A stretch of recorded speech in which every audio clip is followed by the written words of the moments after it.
Yes. What do you know?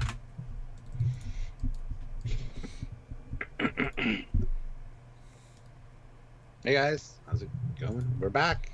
Part 2. Yeah. Well, part 3. I think it's like Best references. favorite references. Yeah. And worst. There's a lot. There's a lot to talk about in this season, and we are slowly wrapping down the many things. The many things, Stuart. Indeed we are. And of course, our last part of our live content will be our Trekyards retrospective this weekend. Yes, this weekend, which will be probably somewhat insane. So do make a point of jumping into that. I assume Sunday to let us watch stuff on Saturday. Yeah, we can do it Sunday. Sunday's actually really good for me. We start around noon, my time even. Because Sylvia's gone from like noon till 4 or 5, so it'd be perfect time. Maybe 1 then, so you can have some food. Well, we'll be going out for breakfast that morning. Oh, yeah. Okay, cool. Don't you worry. Oh no, I will worry about you and your food when it comes to Trekyards. No, sir. This is a thing. Yeah, Sunday at what time is that UK then? It's 5 p.m. UK time. 12 your time. That's exciting, and it's very likely to go on for the whole damn day. Yeah. So rewatch the season on Saturday, join us on Sunday. It's going to be a lot of fun. And Stuart, here is the fleet video for you to talk through. Fleet video, guys. Look at this. These amazing ships, these amazing crews, these amazing people. They are all you. You are our members, our channel members, and we love you guys. You get your own assignments, you get your ships. If you're a captain, you get a ship assigned to you. If you're an admiral, you get a hero ship assigned to you. And look at all the cool stuff we got going on here. Look at that one. Oof. I don't even know which we're on because the video and what you're seeing, what I'm saying is out of sync. But anyway, amazing ships, amazing crews, amazing people, and we want you to be a part of it. So if you can, join the channel, click that join button, and continue to come over to hang out with us in the Discord, where you can hang out with your crew. You can take part in fleet events, and you can just hang out with other Trekyardians. We want to see you guys there, so please consider hitting that join button. You can also join this. Another way is Patreon. Patreon/Trekyards. All the same perks, all the same ranks. Everything is the same over there. So by all means, go over there if that's what you prefer. If you prefer Patreon to YouTube, then do that. We would appreciate that also.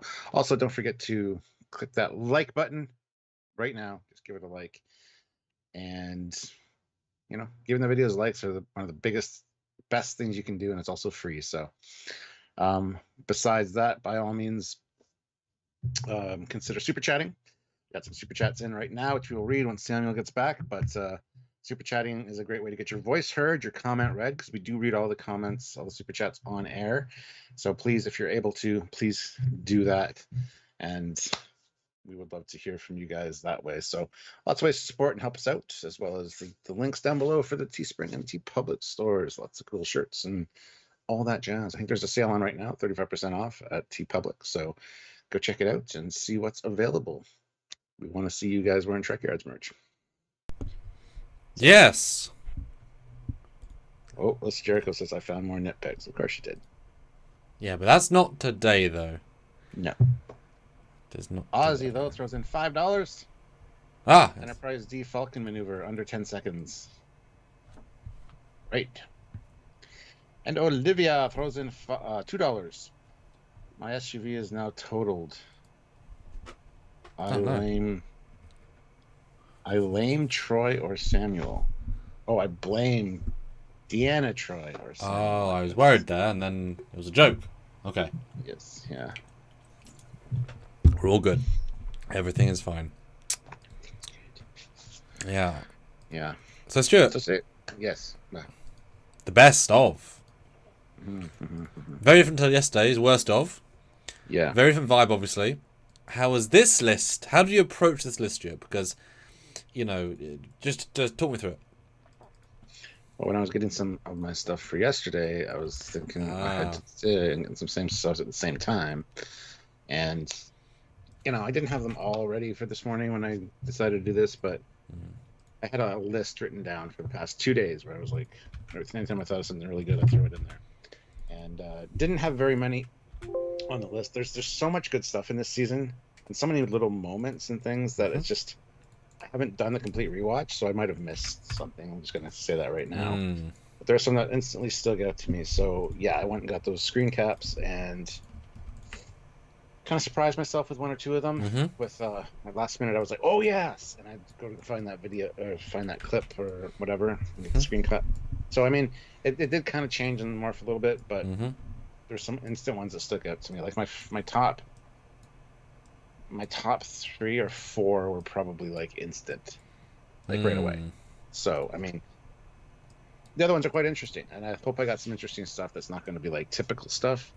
Like there's a lot of good stuff in this season, so it's really hard to kind of pick it all, but picking some interesting stuff to talk about. So hey, Matteo. Yeah, this one's really tricky actually because I think the spectrum of good is more broad than spectrum of bad. That plot thread doesn't work, and it summarizes a lot of stuff. Versus it can be anything for any reason. It can be an acting choice. I mean, this is if you want to go down this route, right? I'm going really fine-tuned. An acting choice, a scene, a storyline, a CG effect, right? It's ridiculously broad. And there lies the challenge, because A, you've got to remember it all, B, you've got to find it all, and C, you've got to justify it to yourself, and why this list, whatever.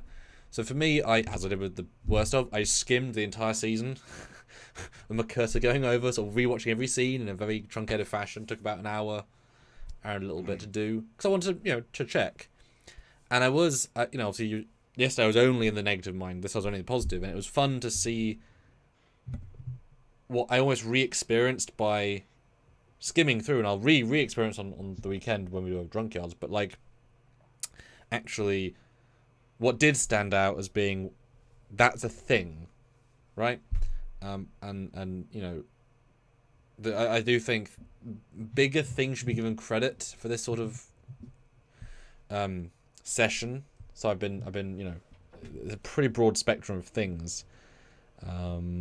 But no, I mean it's there's a laundry list. I think I came with 23 out the gate, and that's without just saying Voyager. It's like I'm not without doing that sort of thing. I just really nuanced new things, etc.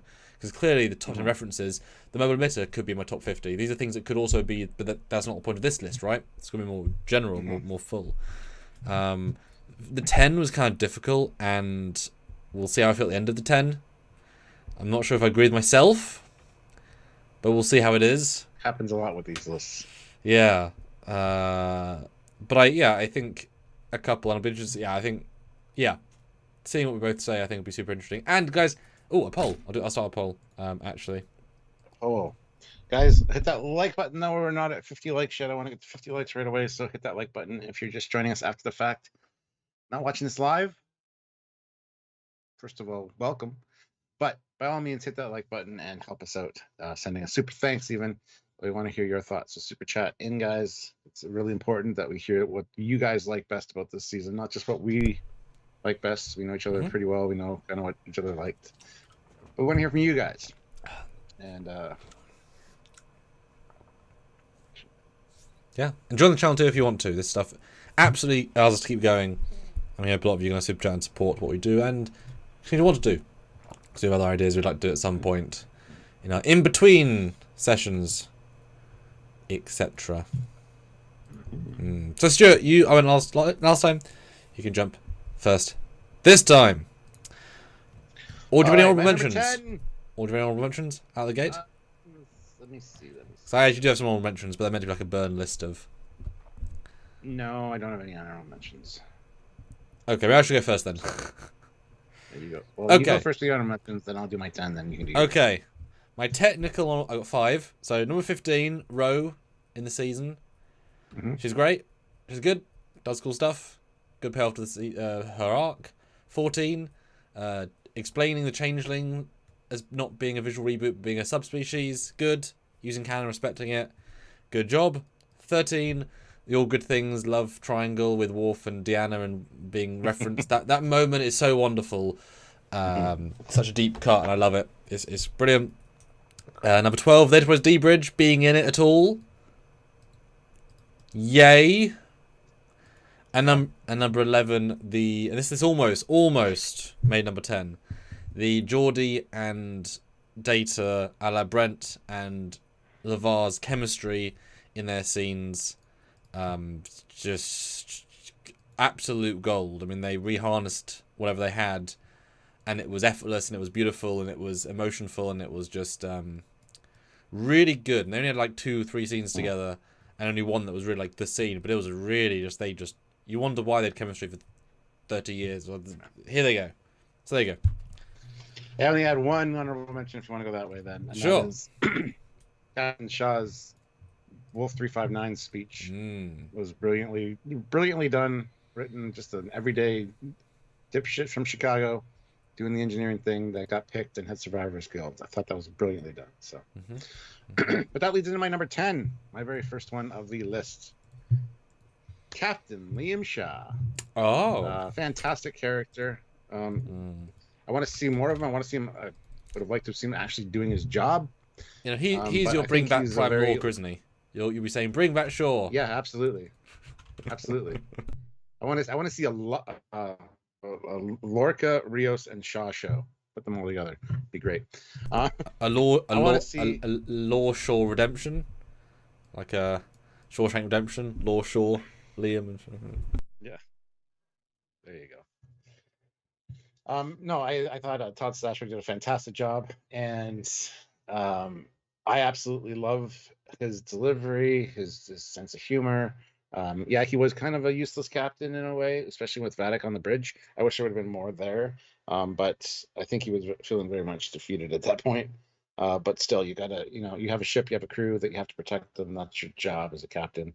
So yeah, I can see some flaws with him, but overall, I wanted to learn more about him, and he definitely hit like right out of the gate for me as like, I like this guy, the sarcastic sense of humor, and it just it played so well through. Like there's some good comedic gold in there from him during the course of the season. So I just wish he wouldn't have died. Like you don't need to kill off all your characters, guys. All the good characters don't need to do that. But anyway, he might not be dead. I mean, he didn't really die on screen. I mean, he just passed out of a coma. Who knows? So. But no, I think this role was tailor-made for Todd Stashwick, because apparently he's in 12 Monkeys, which I need to watch. And I've seen some of his other work as well, like he was in Supernatural and quite a few other things, actually. He was actually a Vulcan in... when was he in Supernatural? Enterprise, I believe, as well. Don't remember that. He was in the monster one, the black and white one. He played Dracula. Oh, yeah. Wow, that's very specific. We watched it after like episode 3 or 4. Me and Sylvia, because we're on a watch through of Supernatural, and we're like, "Is that Todd? No, yes, that's Captain Shaw." So it was kind of funny timing, but yeah. So love the character. He's right up there for me with like Lorca and Rios, and yeah. Hashtag bring back Shaw. There you go. That's my number 10. Yeah, I mean, if I did top 20, he'd probably be in my list, but, the back half of his character wasn't even there, and the first half was complaining. The middle bit was funny, so he's more... Like, it's a journey, right? It's not about being inconsistent, it's about a journey, but he's unlikable for so much of it, and insignificant so much of it, but when he hits a star, so it's... You know what I mean? Like I get obviously why you like him. Just for me, it's too inconsistent to be in the top 10 because he's not. That's the whole point. He changes. But I think if you were going for like best lines of the season, he would be 2 or 3 of the best lines probably, or at least 2 just for him. Absolutely, because he's that sort of one-liner guy. And it's there's often the writers want to give these characters very true to modern day language cadence, and that's not really how Trek characters speak. They're from the future of an alternate universe where we had a third world war and life is different. I always make a cognizant choice. I write Star Wars, Star Trek, and Stargate films.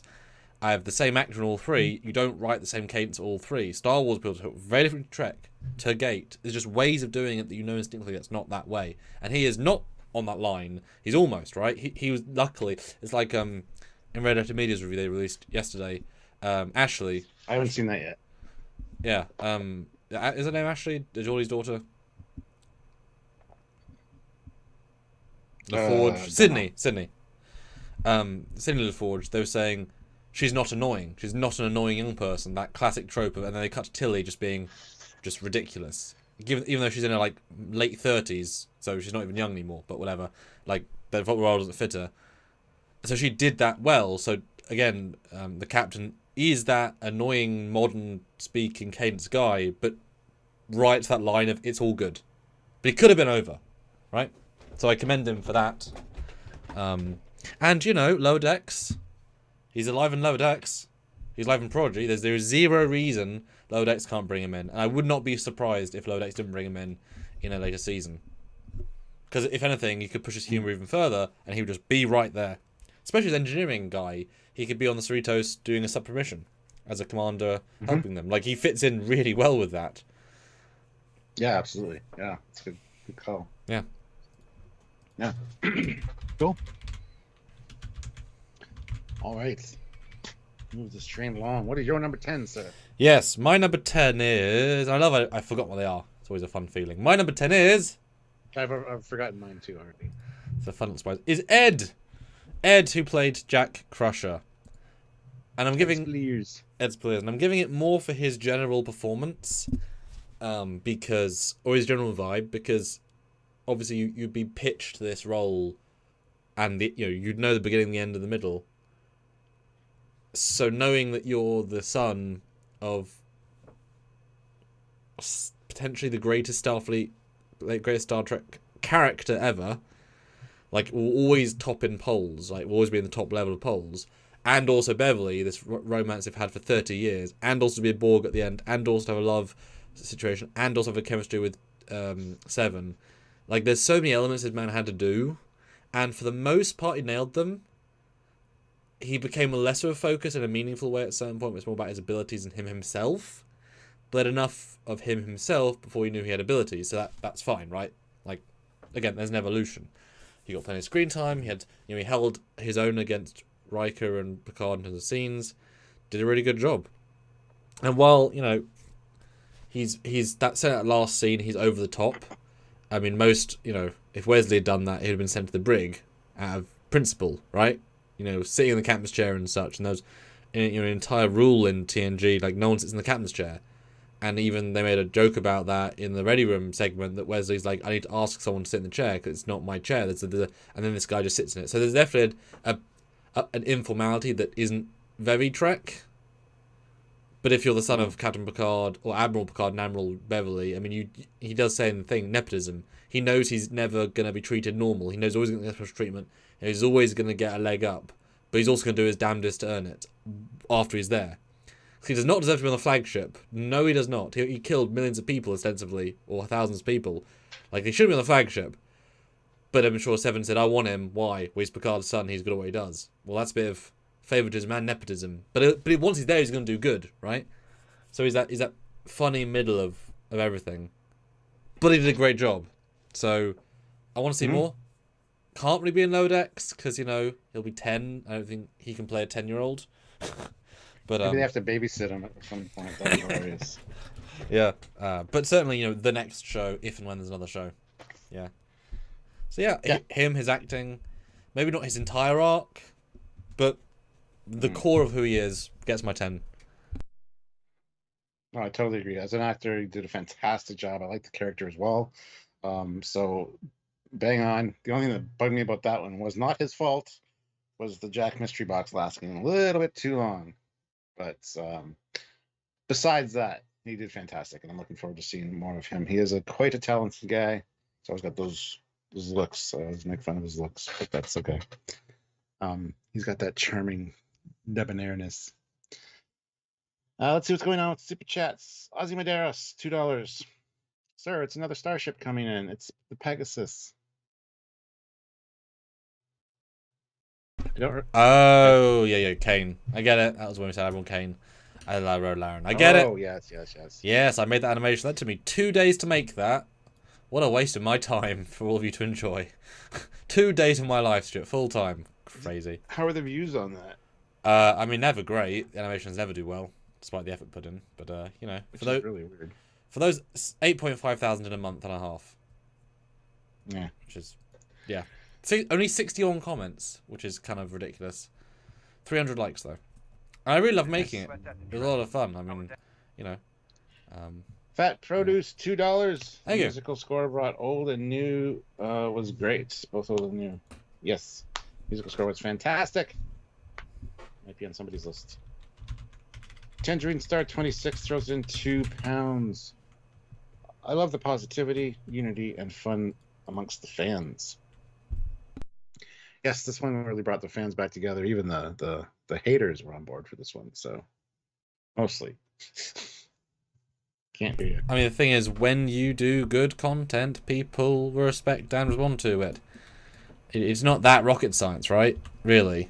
And it was great. Mike Bravo, $2. Thank you. Captain Shaw was on Cisco's ship at 359.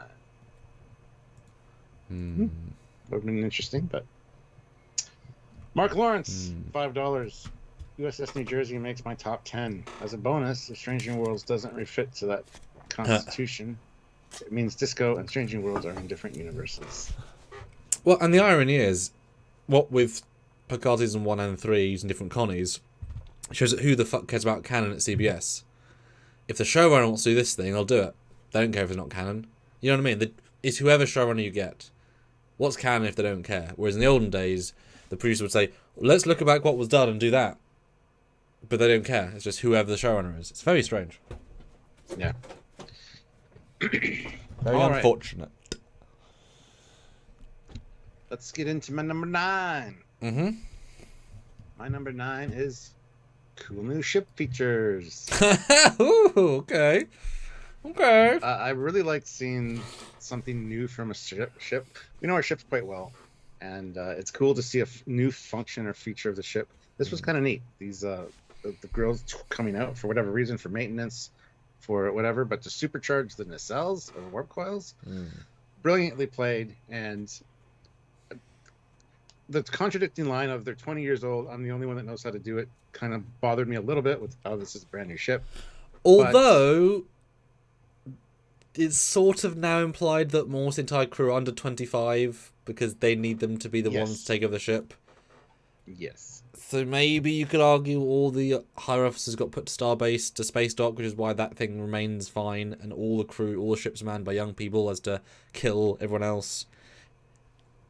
But where's the chief engineer? He would be old enough. 100%, not even a question. I think so, yeah. Didn't have one though, did they? Yeah. But I don't know, just seeing these things like do the... It's just neat. You just expect to see like maintenance crews going in there with work bees and like... Yes! Swapping out. Oh, that'd be great. Repairing warp coils. So it was just neat to get something new and surprising from a starship. And yeah, you can just picture like any of the refit era ships being able to do this because they have the same sort of chiller grills. So I don't know. It's just neat. That's all. Well, it's definitely a refit era design queue. I don't really. I mean, we know how the other. I mean, the coils of the D, they can't come out. They take up. Like they can't. I mean, those chiller grills are little lines. So it's you know, linking back to this being a TMP era design. Really, that carried on. Yeah. But you know, there's almost every ship in TMP era had the same nacelles, or a large percentage. So if they've gone back to almost every ship having the same nacelles, which we do see, Intrepid, Stargazer, Titan, the 2 nacelle Stargazer, has a lot of interchangeable nacelles. So if they said, hey, let's make them interchangeable, and shells, I guess, that can take old coils, you know. Yeah. Mm-hmm. Well, that's a cool thing to... It was neat to see. It was a surprise. And it's cool to be surprised by something cool like that from the start. And it's funny because it shouldn't have been a surprise because it wasn't the first trailer. Like, you can see there are blue... Because I said there's something going on with the nacelles. And the nacelles, there's a blue... It got confirmed by Terry Metalis, didn't it? Or Dave? Yeah, on our live. He was there. He had... Yes, it's something to do with the nacelles. Like, it was right there. You obviously couldn't see it in detail, but, you know, certainly a great moment, for sure. Mm-hmm. Huh? Sure. Certainly a great moment for sure. Wait. That's true. Wow. That's a perfect true joke. Casey Stewart, $2. Season 3 had the best things Enterprise had the best things. Enterprise 1701D. What? And did you read the poll, Stuart? Oh, I did not read the poll yet. No. Let's see. Go vote in the poll, guys. Was there more amazing moments in Picard Season 1, Picard Season 2, or Picard Season 3? Go vote. There's probably a slight lead by Season 3. Yeah. And 122 people here, 77 likes. Let's try to get those likes up to 120 as well. Easily doable if you all hit that like button. And vote in the poll. I don't know. Darth Revan, 122. Darth Revan. Throws in £5. It would have been nice if Janeway was the one to promote 7 of 9. It would have been, yes. Yeah. Cool. Yeah. I mean, I know Terry said that was originally written, but they couldn't do it. And he said Tuvok was better. It's definitely lower key. I mean, I don't think Jane would have stole the thunder of the rest of the crew. It would have been just like, oh my god, got 2 captains, that's great. Moving on, right? Would have been nice. Yeah. But I mean, Tuvok's nice too. I just wish they had more personability. They knew each other for a long time. Yeah. Cool. All right. So what's your number 9? My number 9 is, let's find out the... Oh, there we go. It's the end of episode 4 with the not jellyfish alien Pathfinder creatures. So same episode, just a little bit later down the line. Nice. Because after the extended stay in the nebula, and with the thematicness of that, to end with this giant, your scene, and then 5 seconds after my scene, of this giant positive note, birthing a not nebula into a spew of life forms is beautiful. Music was great. It got bright all of a sudden because of the light coming through the window or the not window. And it was just a lovely cathartic end. It felt like a fresh beginning for the crew, and it was ending part 1, dark, depressing Red Nebula part 1 into this next part 2. Obviously, if they'd been actual and Farpoint aliens, that would have been really nice. But clearly, they're inspired by, just not quite. Although they're flying through 1,000, they might hit one. But it's a really lovely scene. The music's great, like I said, and it just makes you feel like they did. And it was a really good way of sort of resetting the show a bit. Yeah, it was cool to add that aspect of Star Trek, the exploration factor, the awe of Star Trek, something new and exciting. Yeah, exactly. So to throw that in at the end of the episode, that was basically about escaping this nebula and the Shrike. I think that was brilliantly played, and the music again on this scene is fantastic. So, again, yes, 100% yes. Let's look at those beautiful colors after being in that nebula for so long. Just saying, that looked really good. And Ozzy says, was the Enterprise D next to the Stargazer and the old museum? Yes, the old Stargazer, which was not turned to the new Stargazer. Whoever said that in the other show was wrong. I think it was Picard. He was not correct. Yeah, the writers, it tells you. Well, there you go. I like that one. That's a good one. It's also when like they put more Star Trek back into Star Trek, and it's like, oh yeah, they can do it. Yep. I thought there'd be more of that mixed in. Yeah. After seeing that, but well. At least we got that nice moment. Yeah. It's very much the end of a TNG episode moment, for sure. All right. Moving on to my number 8. Are you ready? My number 8 is New Earth Spacedock.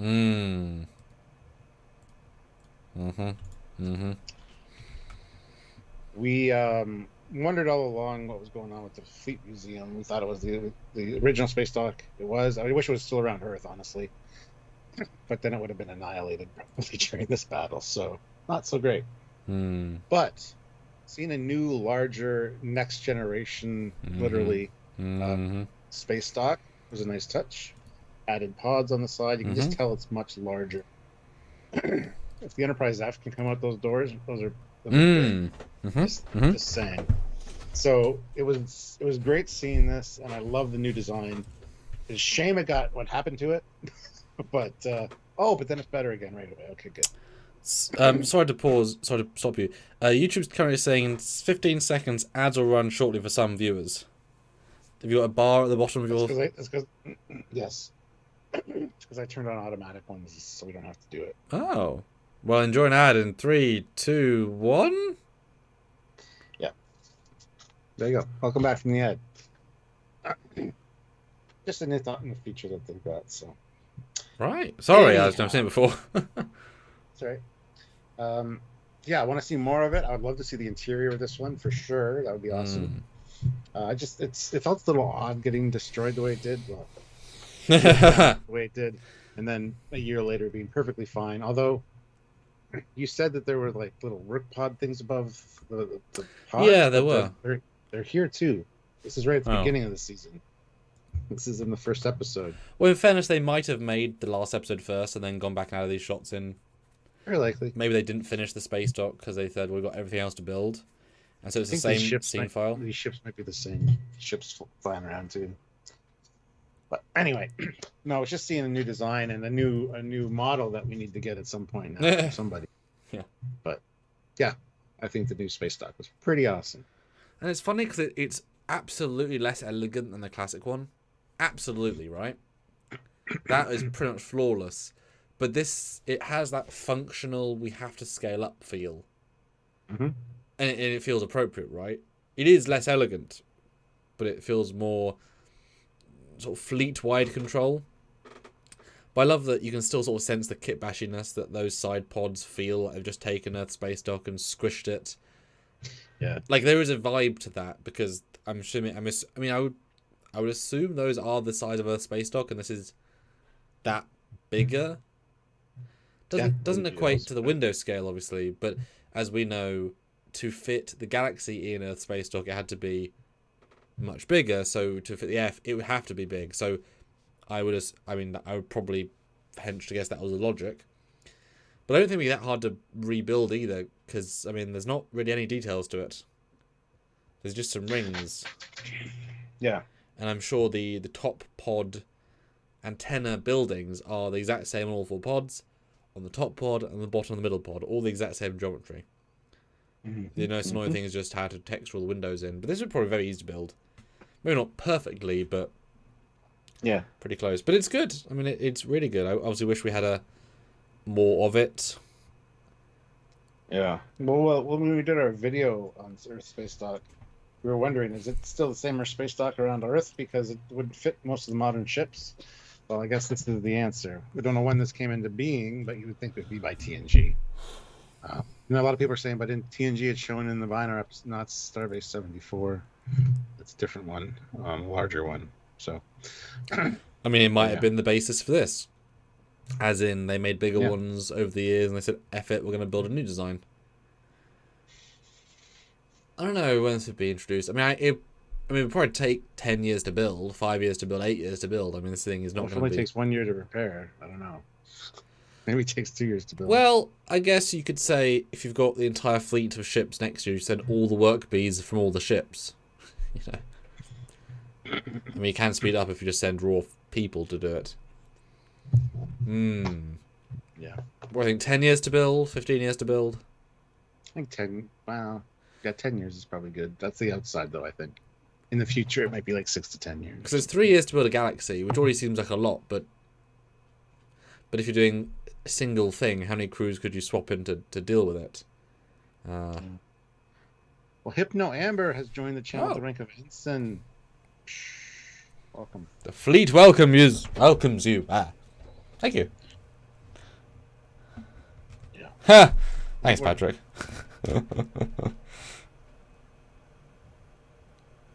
Did not know that. You didn't know it. Had to be, because there's no way that the Enterprise D would fit through those Spacedock doors. Same doors that the Enterprise A went through in Star Trek. Yep. 3. Entirely impossible. Just barely fit with the refit, so there's no way that the D would be fitting through there. So yeah, had to be a bigger version. Mm-hmm. All right, so what is your number 8? My number 8, Stuart, is the Picard and Beverly scene in sickbay. Ooh, nice. It's actually a very long scene, but it had to be. because this scene had all the hallmarks of a Hallmark advert. No, all the hallmarks of you could have butchered Beverly's character, as in she's betrayed Picard horribly. If any of us found out in our 90s we had a son or a daughter, you would be destroyed by it because you've been lied to your entire life. And yet, they reverse engineer the rationale to make it acceptable, understandable, right? To the point where we do not then think she's a horrible partner, person, baby mama, whatever. In the latest season, it does not damage her reputation at all, which is very, very impressive. The scene lets them both play unusual but in character. There's good physical direction, like having very far away-ness, and then they get closer. It's all well directed. That's beautiful. I obviously wish Patrick had done, 6 years ago, his voice was much stronger. He could have delivered a much better performance, I guarantee. But Gates is on fire, and like I said, it's just a masterclass of not ruining a character. And also, as many people have said, the Picard dialogue style in seasons 1 and 2 is far more floaty, emotionful, and all over the place. When in reality, he would say a lot less with a lot more weight. This scene, he has these giant themes to portray, and yet still does it in a minimalist, deep way that you actually have to understand the Picard character truly to get. Versus season 1, 2, just, oh god, it would have been awful. This sort of scene would be just melodrama garbage, right? Because there's that higher theme. So it's groundbreaking. It's two 80-plus-year-olds having a scene about a child. They both were having kids 40 years ago, 50, 60 years ago, right? This is a long time ago, but they still do it in a wonderful way. And neither feel past their prime or unable to give this sort of stuff. Yes, Patrick's voice is certainly a problem, but it is what it is, right? He still does good, just not great. But you know more scenes of them, right? This chemistry, this vibe, it's just a really a minefield of a scene that is very well on. So good job then. Yeah, I was anticipating this scene from the beginning because basically you get the assumption that yes, this is Picard's kid. Okay, it confirms this is Picard's kid. How is that going to be explained and have Beverly still look good? And you're absolutely right. They did a fantastic job with it. So, and yeah, the direction on point. The distance, and then as they talk to get closer. And you don't notice it, but you feel it. Yeah. That's how you do it. Yeah, very well done. What do you guys think? Do you agree? And yeah, and the acting from both actors is fantastic. Patrick shows anger. He shows it's well handled. It's well written, well directed. So yes, and well acted. This is a beautiful scene. You're absolutely right. While still being, like you said, anger and annoyance and the betrayal and love and and it's always fun to hear post Nemesis. Right after Nemesis, we're attacked by Freeman assassins, and then this happened. Like, you really think we managed to just kill the Reman's savior, who just killed the entire Romulan Senate and not have repercussions? No, there was stuff after Nemesis. There really was. Problems. And this honestly all comes down to the writing. Terry and team understood the characters. Season 1 and Season 2 had a hard time understanding the characters. Because if this was written anywhere else, it would have been bad. So good job then. Yep. What do you guys think? Yes, super chat in, guys. We want to hear your thoughts. We want your favorite moments, scenes, lines, anything. Let us know. Super chat in. Also hit that like button, guys. We have 150 people here, but only 96 likes. Still want to get to 120, so hit that like button if you haven't. And by all means, go vote in our poll. We have 146 votes right now. And the poll is, was there more amazing moments in Picard Season 1, Season 2, or Season 3? And you could change the results of this poll right now. You could have Season 2 win. You could. We just need 210 of you to vote. 250. Go get 210 of your closest friends. Yes. Come join the live. Hit the like while they're here. Subscribe, and also vote in the poll so that you can make Picard Season 2 win. Yes. Vote now, forever hold your peace. All right. We are strolling along here. Mm-hmm. My number 7. Yeah. Okay. My number 7 is seeing the Titan actually under repair. Wow. Okay. This was a cool moment for me. I don't know if these are dot droids. I hope they're not, but it makes more sense in the future. But you see all these repair things moving around, little people in spacesuits and/or work bees. It's great to see after a battle, after some action, the ship under repair for the next stage of its mission. You never really see that. You hear about it. You hear that they've got stuff repaired, stuff's under repair currently, but you never see it really being repaired. This shot with the pan up of the little like people working around the ship was beautiful. And this is such a great shot of the Titan, by the way. So this moment really stood out to me, and again, it's kind of goes back to the ship feature thing that I just did. I really like this aspect of it. And you can see everybody on the saucer, on the nacelles. It's really great. So ships being repaired after ship goes down. I love it. Ozzy Medeiros, $2. Oh. Enterprise E. Wasn't my fault. They look at Deanna. Well, it wasn't her fault. What could she do? What could she do? Yeah, this is a bold, tiny shot.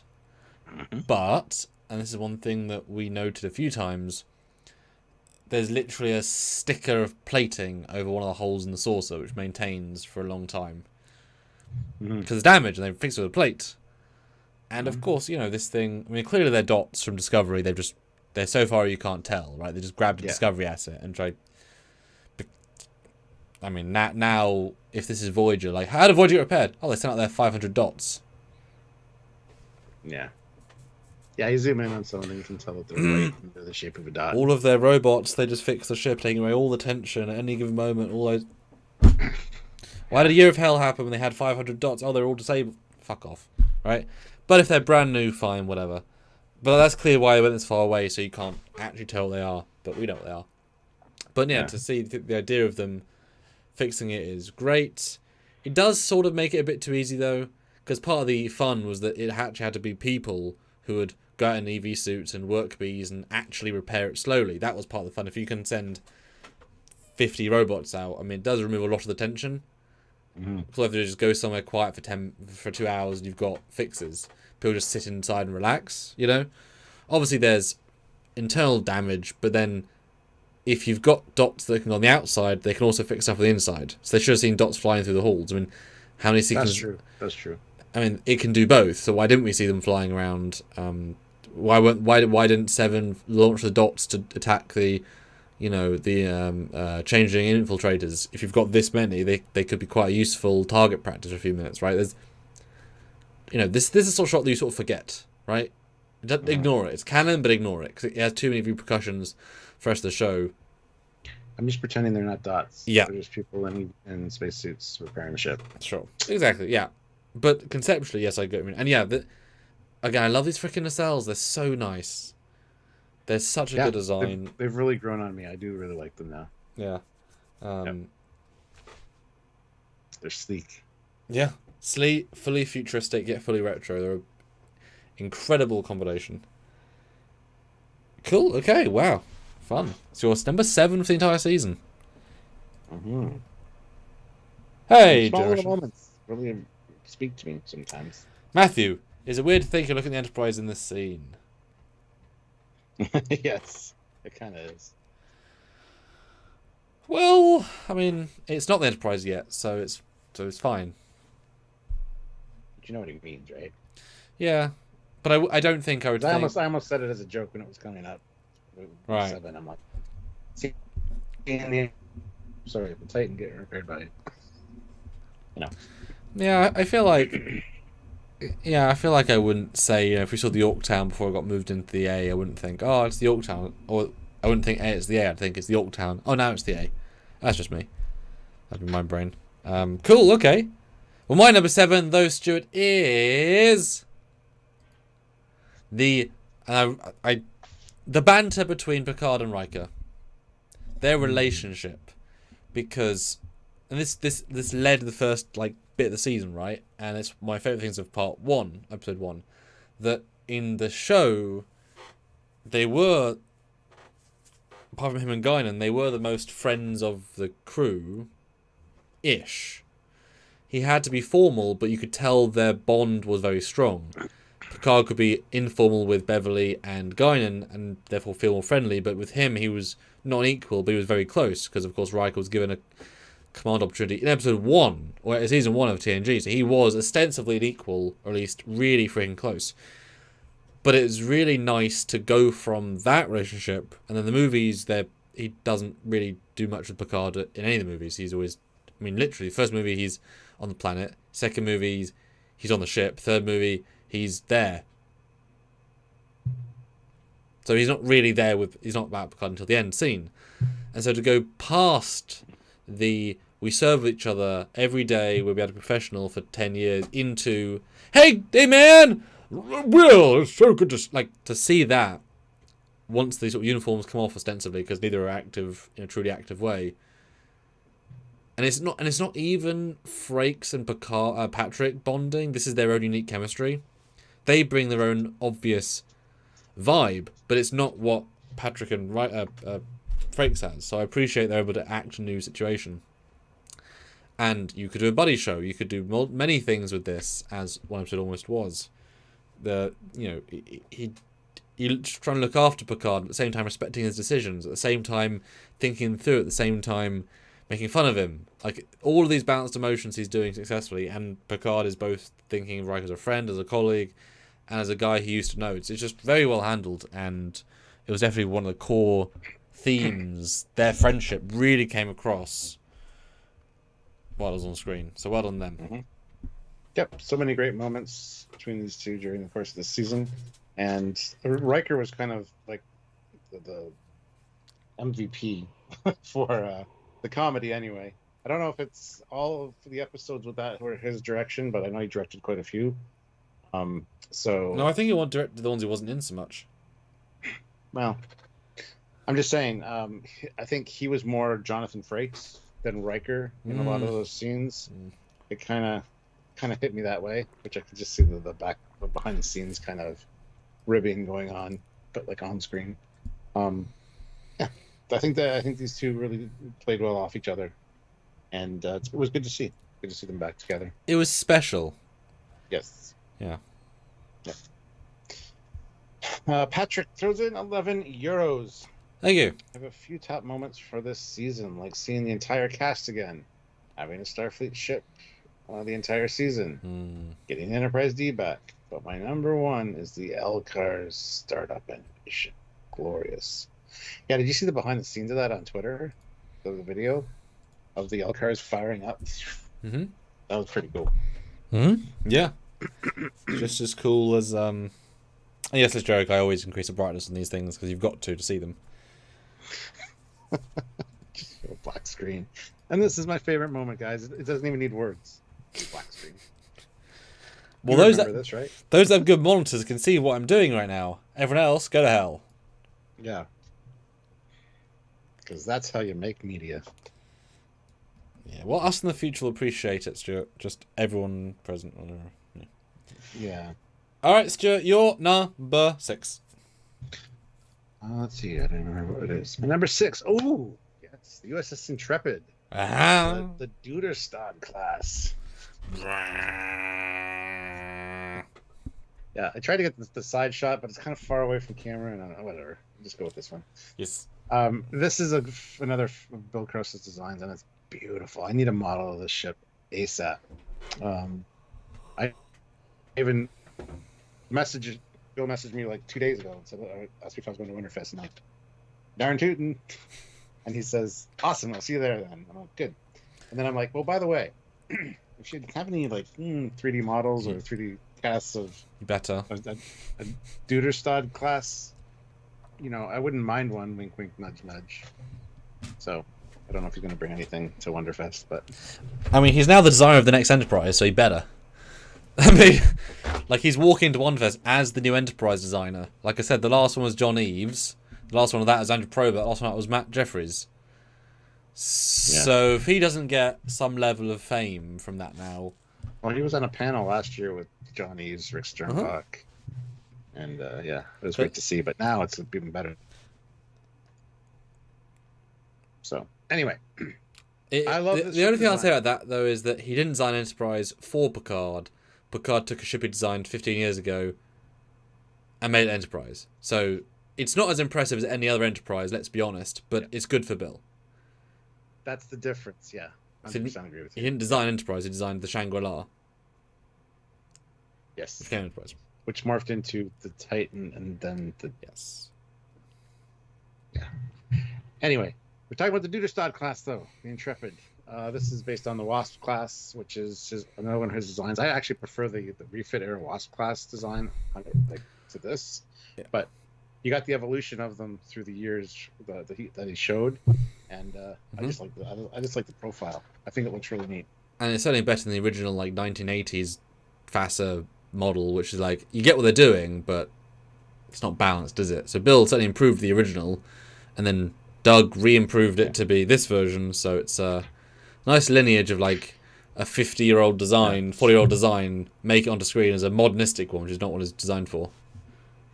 And Jesse, yes, it was originally called the Hornet class, but then he made the USS Wasp, which was the Hornet class, not Wasp class, but whatever. So, Tom Zeros 48 goes in 550. One favorite moment, Enterprise F. Exiting Spacedock with Shelby's speech over it. It gave me chills. Yeah, that was a great moment. Yeah, Intrepid was certainly on my list of maybes, but again, because the ship has been out there for 15, 20, 30 years, it's not quite as special as a brand new thing. But this is a brand new one. It's a brand new iteration. It is, but we've seen it for this many years. Like it's not like seeing the E suddenly. It's like or the Defiant or the Voyager. Like it is something I've seen for decades. Me personally, I've seen it. I think you showed it to me on Trekyards in like 2017, right?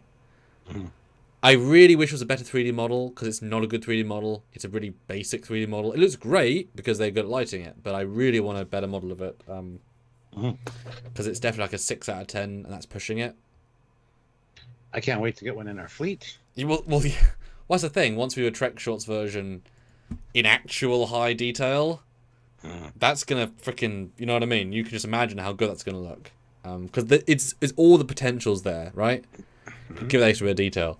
No, it's wonderful, and it could have done with coming back at the end in some way as like a little revenge plot, like the Intrepid broke formation from the fleet and came after the like that one shot of the Titan getting hit by a torpedo almost. If that had been the Intrepid as a little caveat, that would have been nice, right? That would have been great. Like little it's such a nemesis ship, as in an active foe. You could have had a thematic payoff to that, but that's all good. But yeah, okay, yeah. So yours are just the Duderstadt in general, or like the scenes with it in particular, like. Just the ship in general. Okay. But these scenes also, like this one where it rises up and it's got the flaming nacelle, which makes no sense. But the flaming nacelle with the like black smoke and everything, it's just such a cool visual. I just absolutely love these scenes. So I just wish it, shot earlier. I don't know. Space Thing Reckoning throws in $5. Hey, you. Words cannot describe my elation when they walked onto the Enterprise D's bridge and said lights. Yes. The lights actually lit the set well. Not right away. They said lights, and it was a slow like build up to more light. But yeah. 2 comments. Matthew DeFrias. I'm going to be honest. Wasn't a fan of the Intrepid. Reminded me too much of the Vengeance from Starting in the Darkness. Wasn't a fan of that ship. Reminds you of Vengeance? It's in no way like the Vengeance. There's nothing about it that's like the Vengeance. How so, Matthew? How so? The Vengeance has like big negative space in the saucer and very angular lines. It says very like nice. I don't know. Yeah. And Milk. Why is the Intrepid not an Intrepid class in my whatever? Because not everything has to be the class ship. And it was named the Duderstadt after, respect to Doug Drexler's wife who passed away. So that was her last name. So. And I don't understand that your point, Milk, because the Intrepid was Intrepid class 30 years ago, 40 years ago, and that one got decommissioned. That's what Voyager was. That's what Voyager was, the Intrepid class, and then became this. Mm-hmm. Like, there's also Intrepid in the TMP era, I think. Actually, they do say somewhere around the era, and also one in the NX era. And also, wasn't Connie the Intrepid? Yeah, there was a Connie Intrepid. Yeah. It's like one of the most used names in Trek. So why there wouldn't be an Intrepid class? That was decades ago. I don't understand the point. There was Intrepid, the Intrepid class. This is the new Intrepid. Yes. It's like the 7th to bear the name, just not famous enough to ever get an A, B, C, D, or D. Yes. So Nick Cook's not a good captain. Yeah. Yeah. Oh. Boy. Hey, that would have been the most amazing reference if to his 20 years of fan films if they'd made that registry A. Oh, that would have been awesome. But they didn't do that. So that would have to have been a reference to Nick. Oh, that's really sad. Oh. Sorry, Nick. You're not that famous. Because he's like one of the longest running fan filmmakers of all time, right? Like, he hasn't stopped in 20 years, which is ridiculous by itself. Speaking of stopping, should we end that poll? We have 202 votes. Oh, yeah. We're almost at the halfway mark. And that's 25, so. Well, the results are very close, so give us the results. Yeah, it was. I couldn't stand watching the results because it's just. Look, I have no nails to bite, Stuart. But I know. Let us in. What was the question? What's the result? Was there more amazing moments in? Well, Picard Season 3 wins with 97%. Picard Season 2 looks like there is a percent mark on the dial there, on the bar, but it says 0%. And if you add up... Oh, there we go. Now it went to 3% for Picard Season 1. It was at 2%. Yeah, that's the... Picard Season 1, 3%.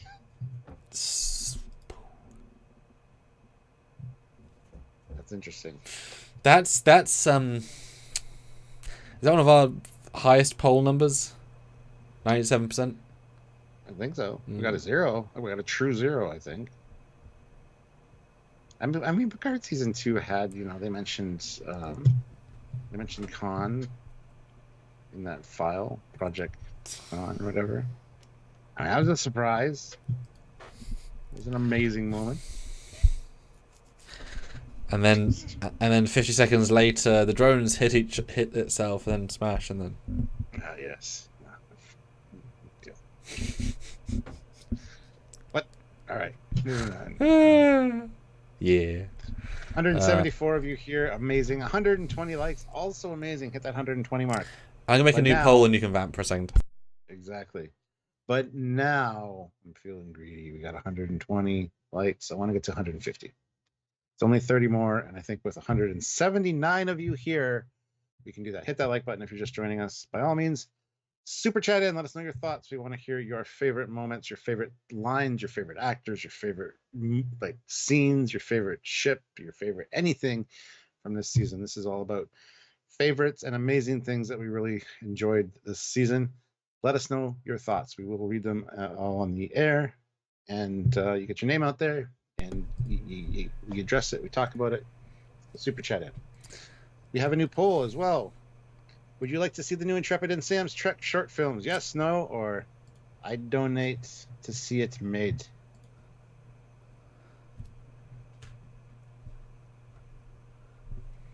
Yes. Go up.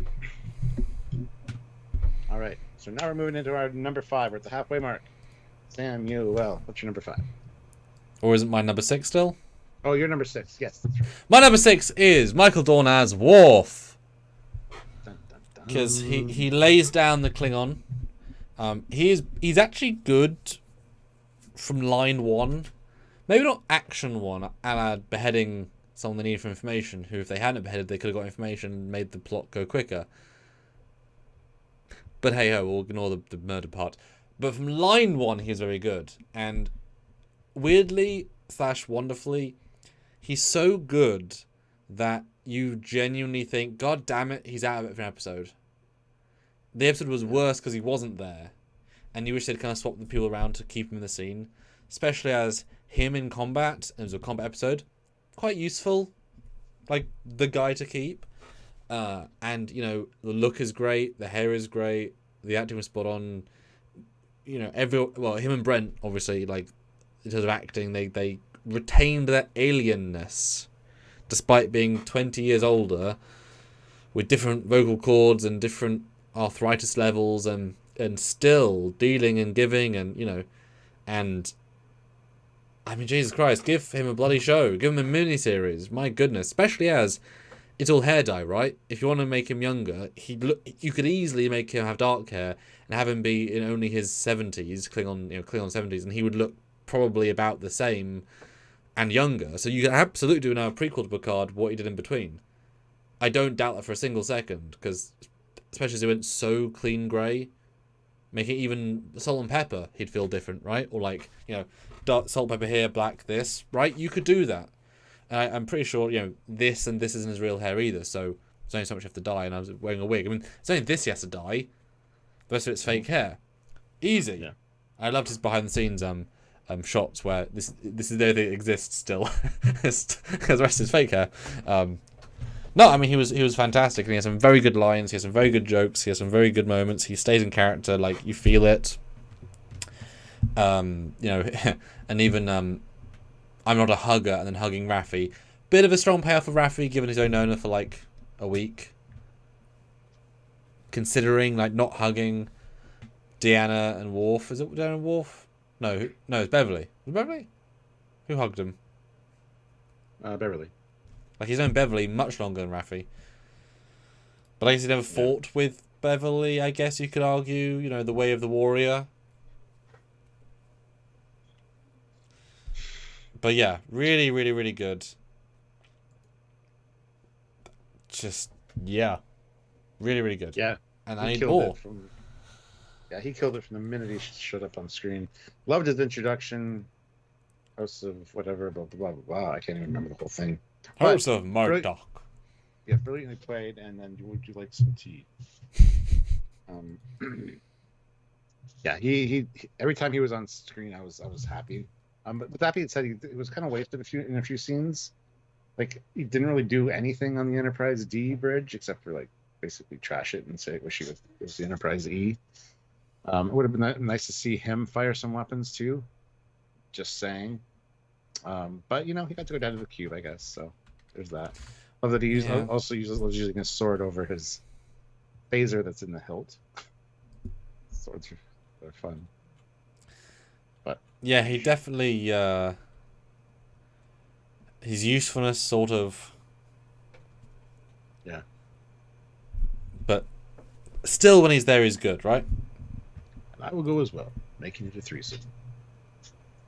Do you even hear yourself? And what's the wrong with saying a threesome, right? They are 3 people doing activity. You know? Guys. It's true. It's definition. It's just there's nothing wrong or weird there. Steve Farr, though, throws in 2 pounds. Thank the Admiral nailed it. It's all about the carpet. And yeah, Mad Dog 316 UK, member for 17 months at the Rink of Ensign. Thank you so much. That's a long time. Thank you. Says hi all. Hello. Welcome. And Todd Walker, $5. Intrepid was a lovely design. The Titan should have had the same deflector. Yeah, a variant of it. Yeah, probably. Yeah, that'd probably help. It just maintained the round one from when it was a movie era ship. Yeah, no problem. But it's certainly those internals would work a lot better. Yeah. Absolutely. Yeah, that's a good. And Jason does say Worf fought alongside Beverly in the Black Ops mission in Chain of Command. I guess though that's more like he stealthed along with her. He didn't really do too much. Yeah. Fist fighting, stabbing. The whole point was get out without fighting. He did a little bit, but I can see that being a day in stealth versus a week and multiple combat missions. Well remembered, but I think they're less. Yeah. And that was 35 years ago. This was this week. He's allowed to forget that one mission. Yeah. All right, let's move on to the halfway point. There we go. Now you guys. Now you got it, Stuart. Now you got it. My number 5. Mm. The Titan Rescue Maneuver. Warp in to break tractor beam lock. This was the shore maneuver. The shore maneuver. Yeah, I guess. Such a beautiful visual. This, I don't know. Everything about this was fantastic. The musical cues, just the ships, the shots of the ships, all these ships in such close proximity. Plus, how talented is Sydney to actually like get this spot on going in at warp. And we know she's a crasher, so they do say that. Oh, that makes me. Oh, and look, there's a registry on the bottom of the Titan. Ooh. There's not on the Enterprise. That's funny. You were looking at that yesterday. That's so funny. Anyway. I knew, because I knew that spot made sense. That's the point of the dots. Also, look, sorry, there are also like lights either all 4 sides of the phaseable turrets, because this is a better model than the standard version because there are under details on the back of the secondary hull. I know because I've looked at the original one. They got more things and way more lights. Because look how many little white lights there are. Or loads. Yeah, beautiful. Beautiful scene, beautiful maneuver. Absolutely epic as far as maneuvers go, and the musical cues on top of it all was just the icing on the cake. This was an awesome moment, and to have Shaw, like, this is after his little speech from 7 saying, look, you can be the guy that either, has 2 legends die under his command, or the man that saves two legends. And this is the next scene. So there's Shaw doing some captaining, so there you go. Loved it. And look at that totally in scale docking port, Stuart, on the saucer. We started. Yeah, this one I also skimmed and I saw. This one is great, but also broken, because it's a symptom of modern Kelvin, JJ, Kurtzman logic that you can warp in within like 30 meters. Yeah. It's as soon as you start saying, well, modern navigation can calculate that. Okay, well now you can do insane warp jumps that, you know what I mean? They've become really excessively incredible that you could pinpoint warp into a parking spot. And it'll look ridiculous, right? Like, there's a certain level of... Warp into Spacedock. Have the doors open, ready to go. Well, yeah, you could do that. If you can do this, you can do that, right? If it becomes so easy. I kind of wish there was a semblance of this felt tricky. Because shot-wise is great, but it's very out of Discovery. Thematically wise, I kind of wish they had... Because, when did the impulse engines come in, Stuart? The giant impulse engines they talked about as a giant plot point that never appeared. Well, see, that's the thing. When I first saw this scene... I know! Time, I'm like, they didn't warp in. They impulsed in really quick. That's what I thought I saw. But no, you're right. There's a blue warp... Which looks really impressive and sounds super cool. But yeah, it would have been much better to play up that impulse engine, advanced impulse engine thing for this one. Yeah, 100%. Yeah, because it's still an impressive enough moment if it does warp in just out of range, so the safe distance, and then they say impulse overdrive, yes, Cap, and then emergency stop. Like, that becomes the impressive maneuver. You can target something at sublight and stop. And then you see all 6 flare, it goes, and then it stops, and then all the bridges go like that, and it's like, wow, shit, like that for me would also be more impressive, because then you're damaging the ship by doing the small. It's a small thing, but it would link better with the scene. But at face value, it's really cool. But considering how close the Shrike must be on Ilios, I mean, if the Ilios had a shield bubble, it's gonna hit a shield bubble, right? Like, it's that close. Yeah. Yeah. Crazy. And Sven Campman says, Sam makes short films? Yes. Yes. Great short Star Trek films on Power 543 Fan Films. Yes. On YouTube. Go check it out. Share a link there. I will. Yes, I made 7 last year. So Sven can open it in a new tab and watch them all later. Yes, I made the world's first Picard Season 2 era fan film. I made several documentaries. One was about the Enterprise D. This is unfortunate. situation, which was wonderfully linking in. I'm doing a Vija film and a whale probe film. Both were designed like 8 months apart, so it was just happenstance. They both inspired me in different ways. One with all the Packards, the first, I guess, Low Decks theme fan film. I've done a Dominion War one. I've done several cute ones. I've done all sorts of variety, and lots of character pieces, and they all go between sort of 25 to 70,000 views, and one's 500,000. So yeah, pretty proud. Absolutely. Go check them out. And if you like space shots and spaceships, and no problem with can we source a model, because CBS, we've got no Akira, let's use something else. I'm like, yeah, I'll throw in a New Orleans, I'll throw in a Steam Runner, I like the visual variety, etc. And whether I agree, fan films need to think of the ships like characters. I think I do. I feel like I do. For the Nebula class one, yes. Yeah. Not all of them. Not all of them, but you do get those moments, so yes. I mean, in fairness, Along From Home is in a shuttle. Dude calls in a shuttle. A lot of them in shuttles are the current batch. He just shared it. Juan 626. He just shared it. It's the link up there. And Hypo Amber, yes, please do. The documentary is really fun. I'm really proud of them. All right. No, do you want to talk about Joe's comment? Joe Smith. I was looking at joining the channel, but it states additional perks coming last month, but not updated. Just curious what these perks are for the upper ranks. Nothing's been decided yet. We want to include more stuff later in a rollout, but we've only had the updated stuff for like a month, so going into 2 months. So we don't know yet. And there's no additional perks as of right now. And the end of Picard is rather a large amount of work we have to do. Yeah, it's not like we have excess free time right now. Next week we will, in theory. Yeah. But so we'll start talking about it with our team and see what we can come up with for additional perks. So. Eric Martin throws in 550. Best thing about Picard Season 3 are the lives you guys do. That's not correct at all, but thank you. Oh, hold on. I got some other super chats I missed. Oh. One, Isle of Film, £5. There you go. €5. Sorry, €5.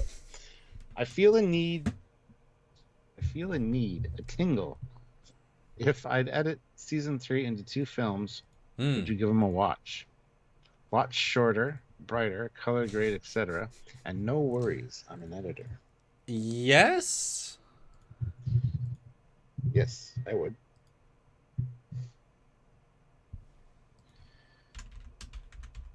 Yeah, no, yeah, yeah, sure.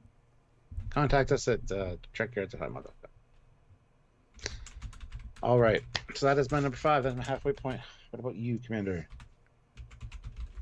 I don't know. Let's find out. Your number 5 then. My number 5 is Undoing Data's Death. Again. ×2. Yeah, I can't not mention bringing Data back because divisive is the wrong word, but this has been in people's psyche since 2004. Killing him, his death, and it was bittersweet. We understood it, right? But we never expected to see more of these people. You could accept it as that giant heroic end maneuver. And then season 1 of Picard kind of is like, Picard was never that friends with Data and it doesn't really work. So it felt a beautiful end scene, but entirely a scene unto itself. Yeah. And would have been far more powerful. Well, that is not correct. And then another... and then that scene would have been better if he'd keep seeing flashbacks with Data. Like he kept experiencing moments with him throughout the season leading to the death. That would have been more powerful. But this, not really mentioning him until the end, bringing him back fully, and also undoing the final factor of, and he's never going to become human. It's not just bringing him back. It's about letting Data, and therefore Gene Roddenberry's vision, be continued in a far more way that he'd be satisfied with, and leaves the fans with a better feeling, especially given that now Nemesis, while still very sad, now that Riker and Troy stay together for 30 years. Excellent, that Beverly and there are now positives upon watching the season, and even with Picard dying, which it hurts the franchise, he almost has a better second life. He had, season 3 really brings those things into a positive slant, and Data being alive again, and not just that, but more human, with the going to die someday, but that gives life meaning. It's great. It's nice, and he can now meet his best friend's kids. He can now work with Jack. He can now. It's really, really wonderful, and he's clearly just as talented because he was able to fly through a blooming Borg cube without really almost any problem. They didn't really play it like he had too much of a trouble. He just kind of did it, Yeah. Yeah.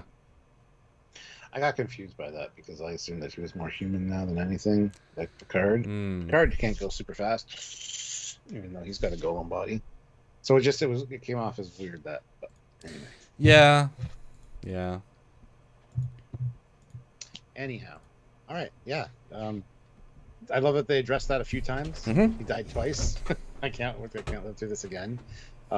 So I mean, they didn't ignore any of the other stuff, which was great. I love that they even addressed an audience complaint. Would have been like, "Oh, that's disrespecting Data's memory. He wanted to die." And Picard even had a line of, "I'm sorry we brought you back. Hope that's okay." Oh yeah, that's good, man.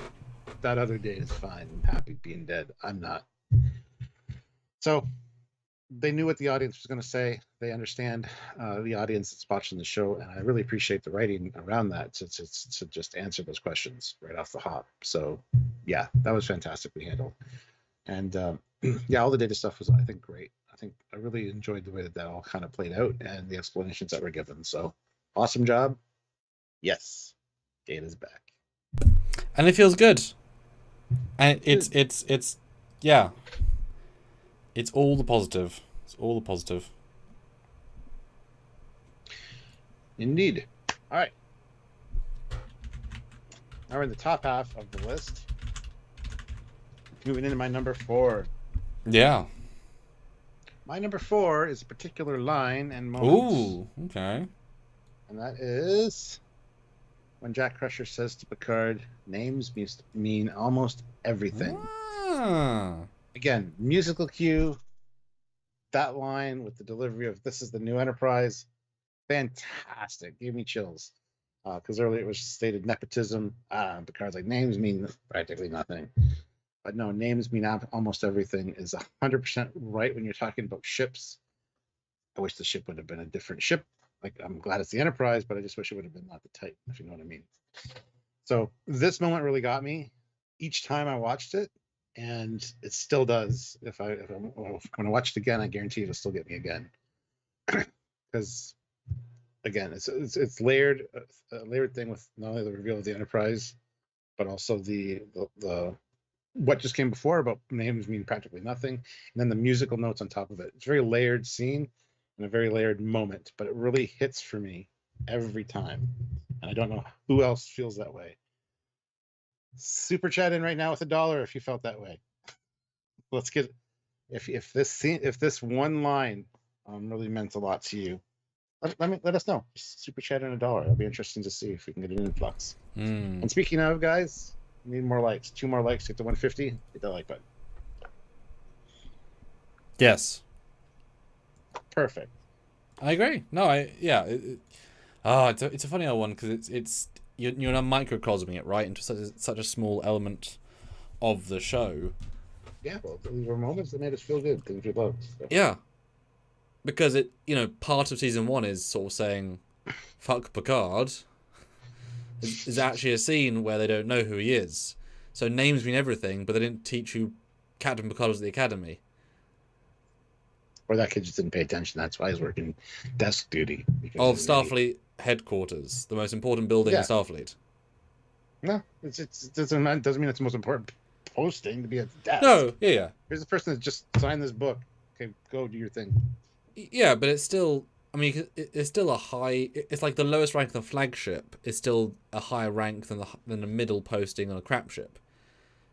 You know, like Ransom being commander of Cerritos is still worse than like a lieutenant on the flagship. Like, there's still a sense of grandiousness to that, even if you are a commander. That's why the Cerritos crew weren't let into a party, because they were low-ranking.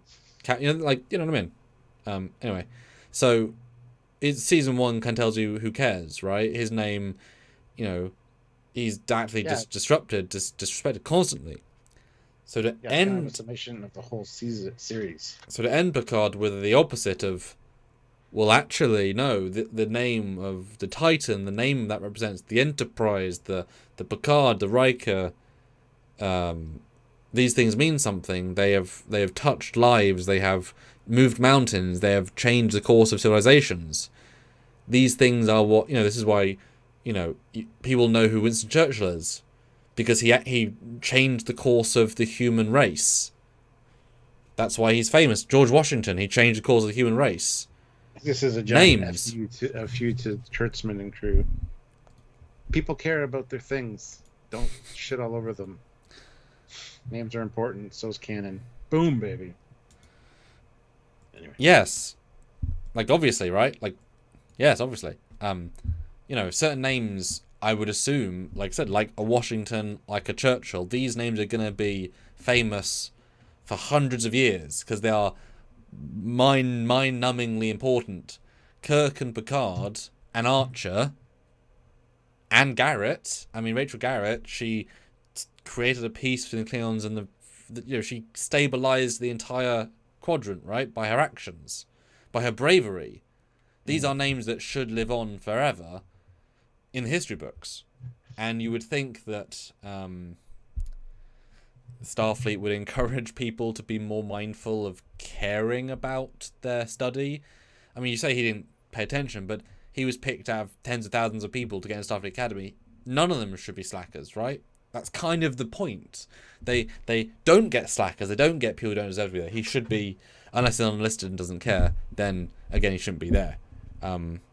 Etc. Right? They're the best of the best for a reason. He is not the best, whatever. So anyway. Yes. Yeah, there we go. Names. Cool. I get it. My number... one of for these top 4 were the ones that instantly popped into my head when we talked about this. So, Cool. My number 4, though, is the Fleet Museum. The symbology of this, and I've specifically shown a shot of this from the show versus that poster because seeing the museum, we knew it was coming. We gained access to things early a little bit, but to warp in to every second on my watch of it, thinking when are we going to get to the museum, when are we going to see what I think is going to be there, and then suddenly this giant beauty shot, and you're seeing, we love ships, to see this stuff recanonized to a certain extent, and the Connie, sort of kept secret until the last minute, and then flying around it, showing, it's just so much love after Trek that it takes so much balls to do, because you can't see Stranger Worlds ever doing, look, we're updating to the new Connies, and it's exactly like the 60s with some more text detailing. Like, they're not going to do that, are they? So there's a lot of balls to do this, when I'm sure producers said don't do that, or don't use canon, or whatever. I don't know why, but whatever. So just the feelings this induced, and and also the symbology. This is now a place that we can go to in stories. This should be almost identical in Lower Decks, right? Because Voyager would have been decommissioned well before that. So they could go to this place and find these ships in Lower Decks. And I would be kind of surprised if Mike doesn't now go here in seasons 4 or 5. And see Geordie. Bloody hell, there you go. You've got your Geordie cameo without any sort of stretch. You've got this, right? And that's the only show, really, who could actively have them walk through a Connie or a Katinga or not have to rebuild the sets in any big, meaningful way that costs a lot. Like, if Mike doesn't use this, it'd be shocking. Like, if he had done this, right, it would have been... oh, it's fan service, but it took this much effort to make it, right? Yeah. So, amazing. Generation Production says, if museum ships are decommissioned, then how come the D had torpedoes still in the torpedo bay? They didn't. There's a line of dialogue saying from Geordi saying that he has drones loading torpedoes now before they leave. Yeah. They were not replicated by replicators, no. They were being loaded by drones before they launched. Listen with your ears. There's lines to explain these things. And Me No Other says, not everyone knows who Winston Churchill is, Samuel. Well, I mean, that's because kids don't know history anymore. I mean, he's one of the most important people in all of the last 300 years, so you should know him. But if you don't like history, fine, but, you know, still one of the most important figures in modern history. For what he did, anyway. That's on you guys for not knowing him versus him for not being... Who the hell doesn't know who Winston Churchill is? Yeah. I mean, I didn't love history in school. Like, I didn't love history in school, but I still know the basic figures. You know. It's like who doesn't know Julius Caesar, right? Like the guy that... Or Alexander the Great. These are figures that have... Actually, those are two great examples. I'm not fully sure exactly what Alexander the Great did, like all of his campaigns, but I know they took over a lot of Europe. And he had elephants in the Alps, etc., or one of those big mountains. Caesar took over Rome and became the first of it. Like, there are important figures in history. Churchill is one of them. Like, unfortunately, like Hitler, they're kind of two sides of the same coin of the World War II logic, etc. Starbase Sci-Fi One says, LOL, why would a museum ship have torpedoes? It didn't. They loaded torpedoes into it. Holy Christ, guys. Because the museum would have had torpedoes in case anyone came to attack the station. Yeah. And it was originally Earth Spacedock, you know, which would have had several hundred torpedoes loaded at all times, if not several thousands. Yep. So, yeah, I mean, and if anything, you could beam them. Because I'm pretty sure they do beam torpedoes. I wouldn't recommend it, but I'm pretty sure they do beam torpedoes reasonably regularly. I don't know. Anyway, we're not talking about history today. Let's get back into this. Yeah, the museum. Complete museum. Oh, Hannibal's the Alps. You're right. Alexander was. Yeah. You're right. Yeah. Complete museum is awesome. It was great to see it finally realized. We've heard about it in dialogue over the years. I mean, as they've said, Scotty said there's one in the museum. Or Picard says in that scene. Like, I've saw one. There's a Constitution class. It's been there for 30, 40 years. It's phenomenal, you know. It's lovely. Yep. All right. Well. Ooh. I'll something to say about that later. We'll see. Okay. All right. My number 3. Bronze. Oh, guys. Oh. This is a good time for you guys to super chat in.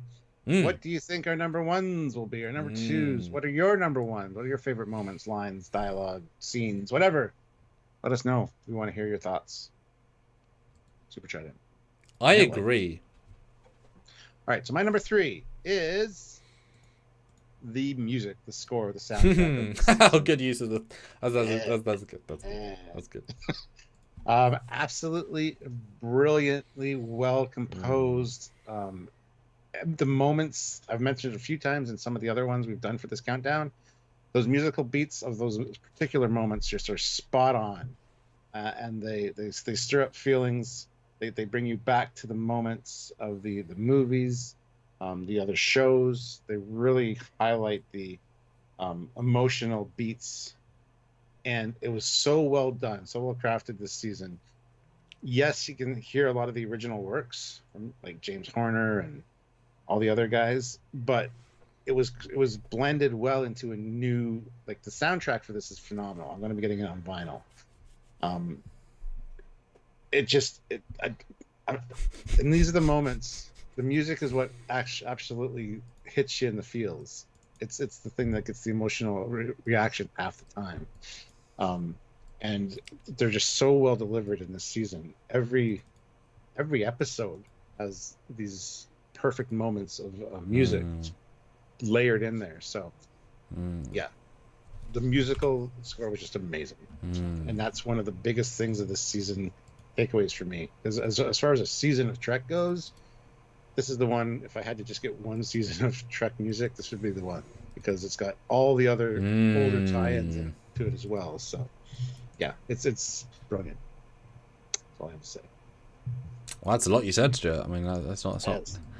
Yeah, I mean, yeah, the music, it's funny. That I would also say the Stranger Worlds soundtrack's great, as Prodigy is. Both really, really solid. Both by the They're same all person. good. Yeah. But both by the same lady, and I'm so glad because she gave to both really good. Discovery, I can't really think of any songs from Discovery. Picard, I do like the theme song of Picard season 1. It's nice, but I also can't think of anything from seasons 1 or 2, honestly. I can think of the Titan theme from season 3. A lot of the other tracks are old tracks, so of course you're benefiting from legacy versus doing new stuff. But then unless the new stuff is really solid, it's not gonna be memorable. Like the Prodigy theme song is really catchy. Strange Worlds, really catchy, right? Like those really nailed those vibes. And I've genuinely just listened to both soundtracks for fun. Mostly Prodigy because it blends TNG better than Strange Worlds because obviously it's trying to. Low Decks as well, great, but less. Theirs is more sporadic with what they do. Therefore, the vibes are all different because it's more comedic, right? Mm-hmm. Prodigy is more cinematic. But how much of the music gets credit are you actually crediting for using old tracks? Percentage-wise of your mind, do you think? Like, it was the classic tracks remix, or the music of this season was great because of what it was? You tell me. Say that again, sorry? Are you, in your head, what percentage of your giving this number 3 slot, of the quality that you're associating it, is because it utilised old tracks you like, versus was actually a score that was great? Yeah, I think a large chunk of that, like 70%, 75% might be the nostalgia of the bringing in the old stuff. But again, it's blended so well with the dramatic beats and the action vibes as well that it's brilliantly composed. Like you're using somebody else's music, you're incorporating it into your own, to reflect a scene and bring back memories. Like the way it was crafted is so well done. So it's all of it, but it's very much heavily focused on the nostalgia aspect of it. I mean, the word nostalgia I still don't agree with in a general sense, because, you know, if you bring the Enterprise D in, it's not nostalgia to bring the Enterprise D's theme in. That's the Enterprise D's theme. It's not nostalgia, it's what it would be, right? So I never quite get a complaint about that specifically. It seems like why are you complaining? Why is this a note, right? But I agree with you. I do think it integrates it in a way that isn't the negative. It's the enhancement of both. That's what I'd say. But yeah, music. Great. Bronze. Okay. My number 3, and I don't remember, so let's find out, is also the music. Are you kidding? Nope. Wow. How surprised are you? Very surprised. Yeah. Yeah, and I was trying to not say all the things. And in fact, I picked this moment because in my rewatch, this is when I really remembered it, is the final moment of Jack and Picard getting him out of the Matrix. Because this track isn't an old track, it's a new track. So I wanted to highlight the fact they could make new things as well. And it's the stirringness that worked. And not just with the old songs, but they had, as you said, genuinely, I think 4 to 6 moments that forced me to be emotional. That triggered something in my soul. Yeah. Genuinely. And didn't happen in Discovery ever? Strange Worlds there was, I think, 2 times. Prodigy, TOS, Bosch, Lower Decks, when the Titan comes in I still get emotional. Like, these are really good things. This soundtrack did multiple genuine heart grabs in the same sequence, and I was obviously you feeling it, but remembering going through like I was feeling it. The Riker saying goodbye, I love Imzati, see you with our son. Like, emotional beats, they're hitting, they're getting, they're grabbing. It is lifting the performances beyond where they need to be with the music, and there's so much of that. Knowing when to grab in, the old themes, telling us this is a Borg thing, giving you that creepy vibe, bring you in. I mean, it's intelligent storytelling where you're using, because what is music if not an emotional shorthand? And if you've got a back catalogue of all these emotional shorthands that we resonate with, is not the point of any media to grab you and make you feel? Well, if you've already got a track that 60% of the audience is going to go, oh shit, aren't you improving the scene? Aren't you making the scene more powerful? The point of the scene versus a generic song or a riff that might be okay. You know, having in a Worf Klingon riff as he fills a warrior thing, you're like, yes, more fucking Worf. If it was just a da-da-da-da, oh, it's Michael Dorn. Distinct difference. So I give them super credit for yeah, just really getting you there, getting to the point of no return and just loving all over the screen.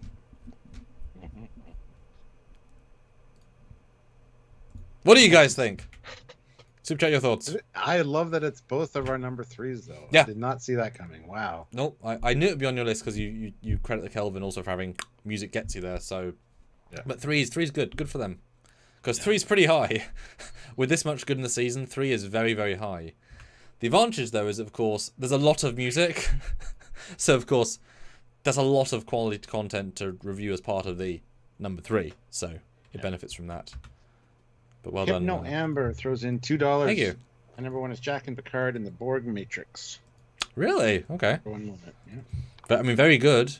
But I wouldn't say it was a top for me, but very good, yeah. Matthew the Freitas, $2. Favorite line? Will, thank you. It means so much to me. Yeah.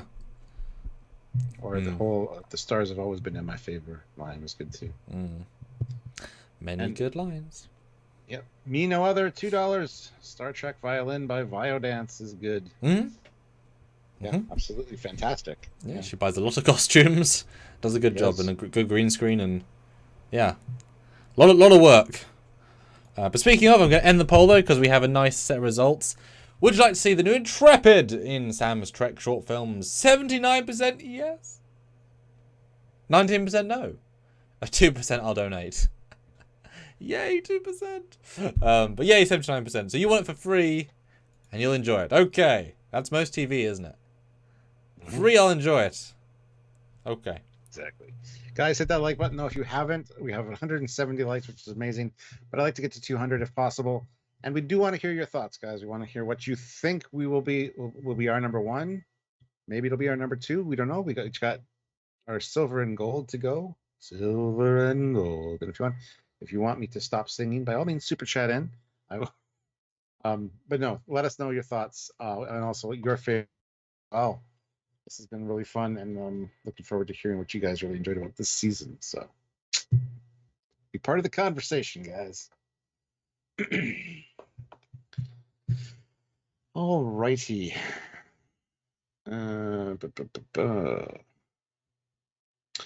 Generation production. My favorite things are the ships, mainly the Titan, Enterprise G. Favorite scenes: reveal of the Enterprise G and the Enterprise D battle with Data and Troy flying the D. Well, Troy never flew the D, but okay. Fave characters: Data and 7. Okay. I mean, 7 wasn't really in it too much, but you know, it's like she was made captain, so she's got a smile either way. Yeah. And the new poll is: was the music too nostalgic bait, or a blend of new and old to create wonderful new vibes? The choices are too nostalgic, not great. It was okay. Used old, used new, okay. Or a fantastic blend, great score.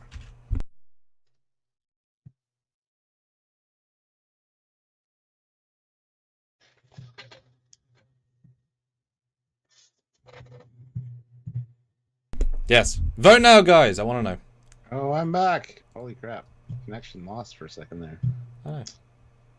Just vote now, guys. All right. Vote now. Who is ready to go into our top 2? Ooh. Yes. Super chat your thoughts, guys, as we near the end of this. Yeah. Love to get a few more. Your thoughts be appreciated. So your number 2, Stuart, your silver. My silver is the return of the Enterprise D. Okay. I just realized something. We've used a lot of the shots of it launching and all that before. I thought I'd use a new one. Use the museum shot. It has no registry number on it. They scraped the registry number off the D when they put it in the museum. Really? Because you can see it still there as a bump map, but it's not. Because you can see it. You can see the 1701D. Oh, wow. The NCC you can sort of see, but it's not there. Neither is the name USS Enterprise above it. Anyway. So basically, they broke the textures. And why is the impulse engine? Why a beauty shot like that of it in the museum? The final shot of the D and it's wrong. It's broken. Also, why are the impulse engines on? You can see. Well, all the ships have the things lit up. So I don't think all of them have everything. Most have some. Yeah, the Enterprise A had the impulse engines on. We talked about that. In like museum settings. Oh God! Really, guys? I guess that was a rush shot. I noticed that till just now. Yeah, that's really sad actually, because that's now canon. The Enterprise D's final state. They removed the registry. The final disrespect to Enterprise D. Wow. Enterprise D coming back was amazing and fantastic, and it definitely gave you the feels. I love seeing it in action. And the thing is, we kind of knew it was coming for quite a while, and for various reasons. Exciting to see how it would come about, but it wasn't necessarily a surprise. So that's why it just doesn't quite get my number one.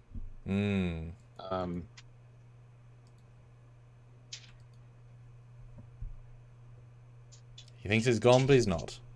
Oh, Stuart. It said connection lost, so I just stopped because you were like. That's okay. You were frozen. It said connection lost. So I was like, I'm not going to bother talking. It's all good. Anyway, yeah. So there it is. They can always fix this shot in the Blu-ray, Stuart. They won't. Matthews, like, you should write to Terry and ask him to fix it. Is there any? I mean, can you go into slightly more detail? Like, is it just the nostalgia bait? Is it just the fixing generations? Like, which bit gets it the number 2, like over everything else? Nostalgia bait, 100%. And the fact to know that Geordi did this as a side project on his own, even though they said the ship was unrecoverable or whatever, but that just means it's active service for the damage it took. It's still fixable, and I love that there's even different hull colors between the Syracuse Star Drive section and the Enterprise saucer. I don't know if you saw the concept art recently released of the quite blatant, but I love that little. So there's a lot I like about it, like the inner workings of. Just because he's the curator of the museum, he also gets to do his own side projects and use the resources to bring back his old ship. It's kind of neat. So there's a lot about this that I enjoy, but I think the nostalgia factor is the biggest thing. The fact that they actually did it, they brought back a character we thought was dead, and yeah, it's great. Yeah, and I'll say, bringing back the D specifically as a concept is not on my list. The way you framed it is not. But certainly, yeah, you know, for me it would not just be. Oh, yeah, also the phase strips are the wrong color. Phase strips should be dark. They're the same grey as the hull. Although no, we know this model has phase strips that are textured the same. This is the broken model from the museum where they've got many things wrong, like the windows. This is the one are wrong. that launched with the rectangular windows. Yeah. And the. Yeah, because you can see the phase strips are the same color as the hull, and in our close up you could see the texture person just basically they UV mapped, they textured the entire saucer including that, which they shouldn't do. So it's kind of sad they messed with a few things. I mean, I know they're presumably rushed, they're always rushed for time, but reference exists out there. You just have to look at it. It's not a hardship to find reference. Now, yes, obviously the Enterprise D has both black and brown phaser strips beyond which model, but they're not light grey, the same colour as the hull. Like, that's just wrong. And you can't even say, Stuart, those are the Syracuse or whatever the ships was. Everyone else complains about, well, attraction. Shh. Well, I wonder where he got the Galaxy hull from. Is there a junkyard nearby? Also, one light year from Earth? Probably recovered salvage from the Dominion War. Brought back, thought maybe it could be restored. And I was like, well. So I feel like it. Yeah, I think it's probably something like that. Because I feel like if it was intended to go to the museum, it's a big slap in the face for it to become the Enterprise D. Because at no point do they co-christen this, the Enterprise D, and that ship. It overrode that ship's legacy, by definition. Although I guess they didn't. Well, they didn't take the hull off the ship, but the name. But obviously they would, I'm sure. So I'm assuming it was just in a junkyard. It was a scrap, and they repaired it. It was great though. As in, like, the fact they did it. Okay, and yeah, not far from our minimum, guys. Put in a few more fives. Put in your thoughts and your one. What would be your guys' number one? Because yesterday the list of negatives was pretty broad. What's your favourite single thing? Vote now. Vote now. But my number two though is a moment, Stuart. Well, he hung up on me. Hello, guys. Yes, white manager, the wrong episode amounts. But hey ho. But hey ho. Hi ho, how are you going? My number two, Stuart, is a moment. Taking a play out of your book. Okay. It's these two shots. Look, look, and look. I'm summarizing this as the moment that Picard looked at Beverly, Beverly looked at him, Picard realized he had a son, and then he took command of the Titan and chose to risk the lives of the entire crew to save his son. And everyone respected him without any real justification, did what he said because he had commanding presence. So this, as summary, is the life-changing moment for Captain Picard, Patrick's phenomenal acting, and he was suddenly the captain again. The summary of season 1 and season 2, you know, even him in the chair of Les Arena in season 1, like going, ooh, I'm piloting. Some old guy flying a ship. Wasn't Picard. He took the reins of the Picard character. He grabbed him back from the heart of darkness of seasons 1 and 2. And 2 is better, but it wasn't great. Bomb. There he was. Full action, full command. He got it. His voice was stronger. He was owning it. He had so much confidence. The bridge crew ignored the fact that basically Shaw said, guys, get off my bridge. You guys are in trouble. They all suddenly, F it, we're taking command of this admiral who's already been... No, he's out in command. Okay, we'll do what he... And if you watch the edit, it's so instant. They just do what he says. And even Shaw says why. And they do it. Like, this moment is so fundamentally incredible. Because it's so simply acted. But it brings back Jean-Luc Picard in Star Trek Picard after 3 to 4 years of waiting. This is the moment. And it's so powerful. And the music's so good. And it's just... I didn't think this was going to be on my list, Stuart. I had no intention of being on my list. But as I skimmed, I was like, oh no, this moment is so strong. Because it's two put together, right? I'm sort of cheating, but it's the same, like, 3 minutes, right? Wow. Yes. I agree. It's a fantastic moment. Even Shaw jumping in, being like, "Well, shit. All right, let's do this thing." Suicide. Doing doing your it. son. Amazing. Yeah. No. And the moment between the wordless moment between Beverly and Picard, which she couldn't see him across the dimly lit set apparently, but hey, whatever. That just cracks me up every time. Yeah. Harry's like, there were no lighting issues. It's cinematic. Your actors are complaining, my dude. I mean, they are in their 70s, 80s, Stuart. I mean, my dad can't see in the dark as well as much either, and he's only in 60s, so. Sure. But also they're space people with enhanced eyes that have medical care. So. And I guess they weren't looking at through the right, high tech eyeballs. I mean, people with the high tech eyeballs, you can see better. Picard has fake eyes, so I don't think he'll have bad eyesight. That's true. He didn't complain though. It was Gates. If he hasn't got 20/20 vision, I mean, was this even on your list, like even remotely, or have I just thrown you a really fun curveball? Not on my list, no. I considered the moment for like a half second, like 2 days ago, and I wrote it down. Okay. Wrote it down, but then when I came to today and I'm looking at the list and I'm going through, I'm like, it just didn't for some reason make the list. So I just think this show's called Star Trek Picard, and this is him being Picard. Yeah. And even in skimming through it without dialogue, I'm like, oh, Patrick's choice of acting, because it's 1,000 times harder to act a scene without talking. And I mean, Beverly's face, like it's not a face, right? She's not. It's a non-face. Right. Yeah, so subtle yet so impactful and emotional. Yeah, it's the epitome of minimalist yet soul searching, and Oh. Yeah, good call. Good call. Like it. It just grabbed me the second time. Now in retrospect, right? Because we have now retrospect. Right. Well, guys, we're one away, obviously, from our... Christ's sake. Seriously? What? Oh, we lost him again. Well, we're back any second. Okay. He's back again, and then he's gone again, and might be back again. Who knows? Rogers is having infrastructure problems today, so... Well, he's always going to be here in our hearts. That's what I think. Come on, here now. So let's get this show over and finish with. All right, hit the like button, guys. We're only 13 likes away from 200 likes. Yes! Let's do it. Super chat in what you think our gold's going to be, our number ones. Yeah. Oh, I got to read some super chat. Yes, you do. Let's see. General Grievous, $5.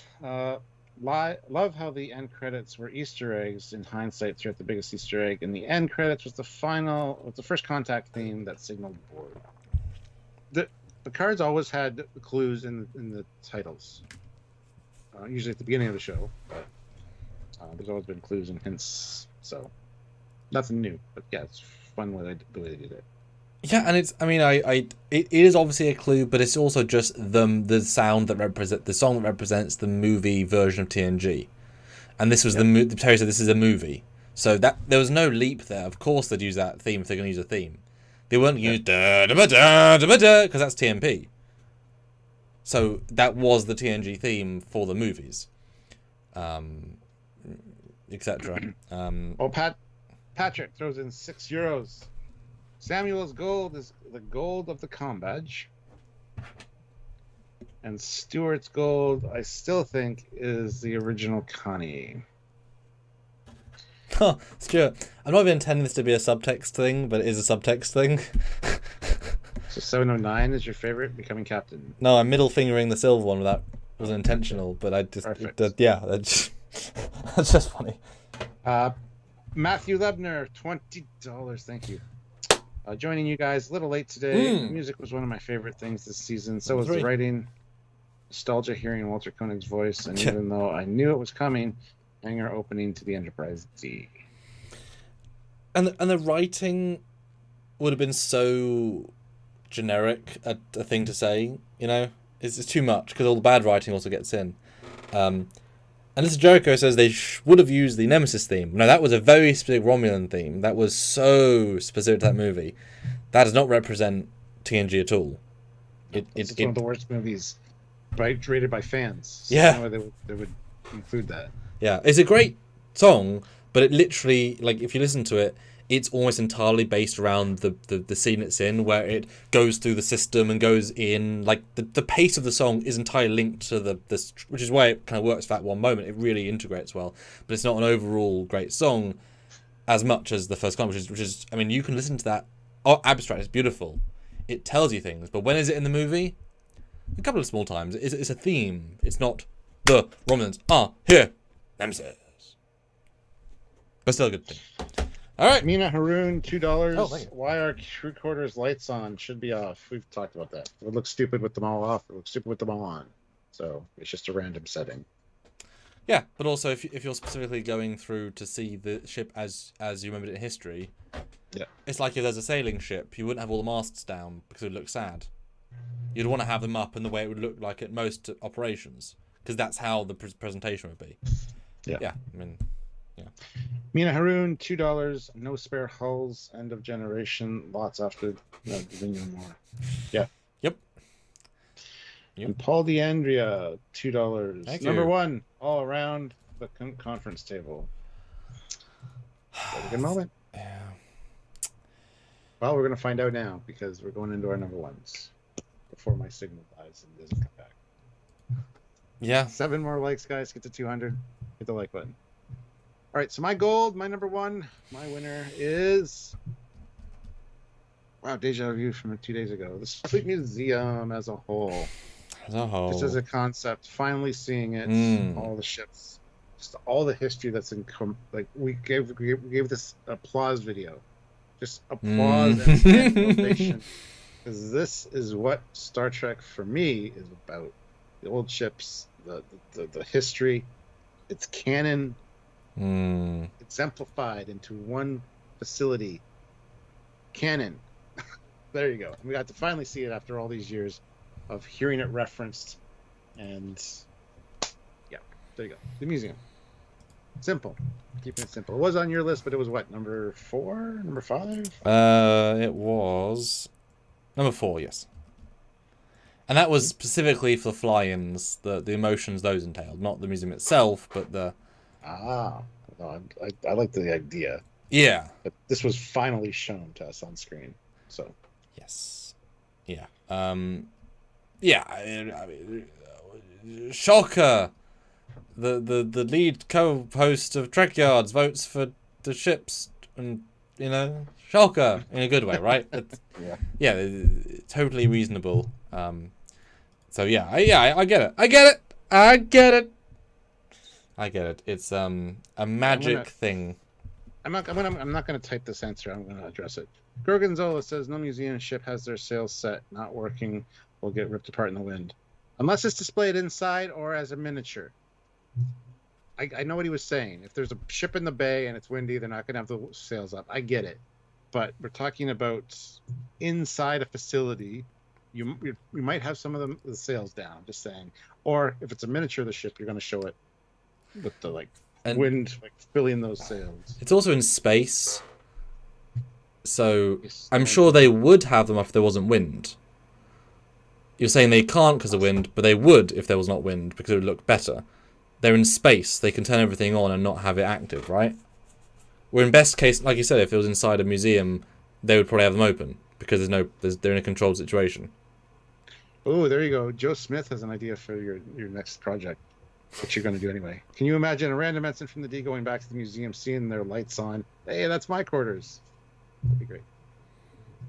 I mean, that's literally part of the story. Not that literal moment, but going to his quarters is now. Yeah.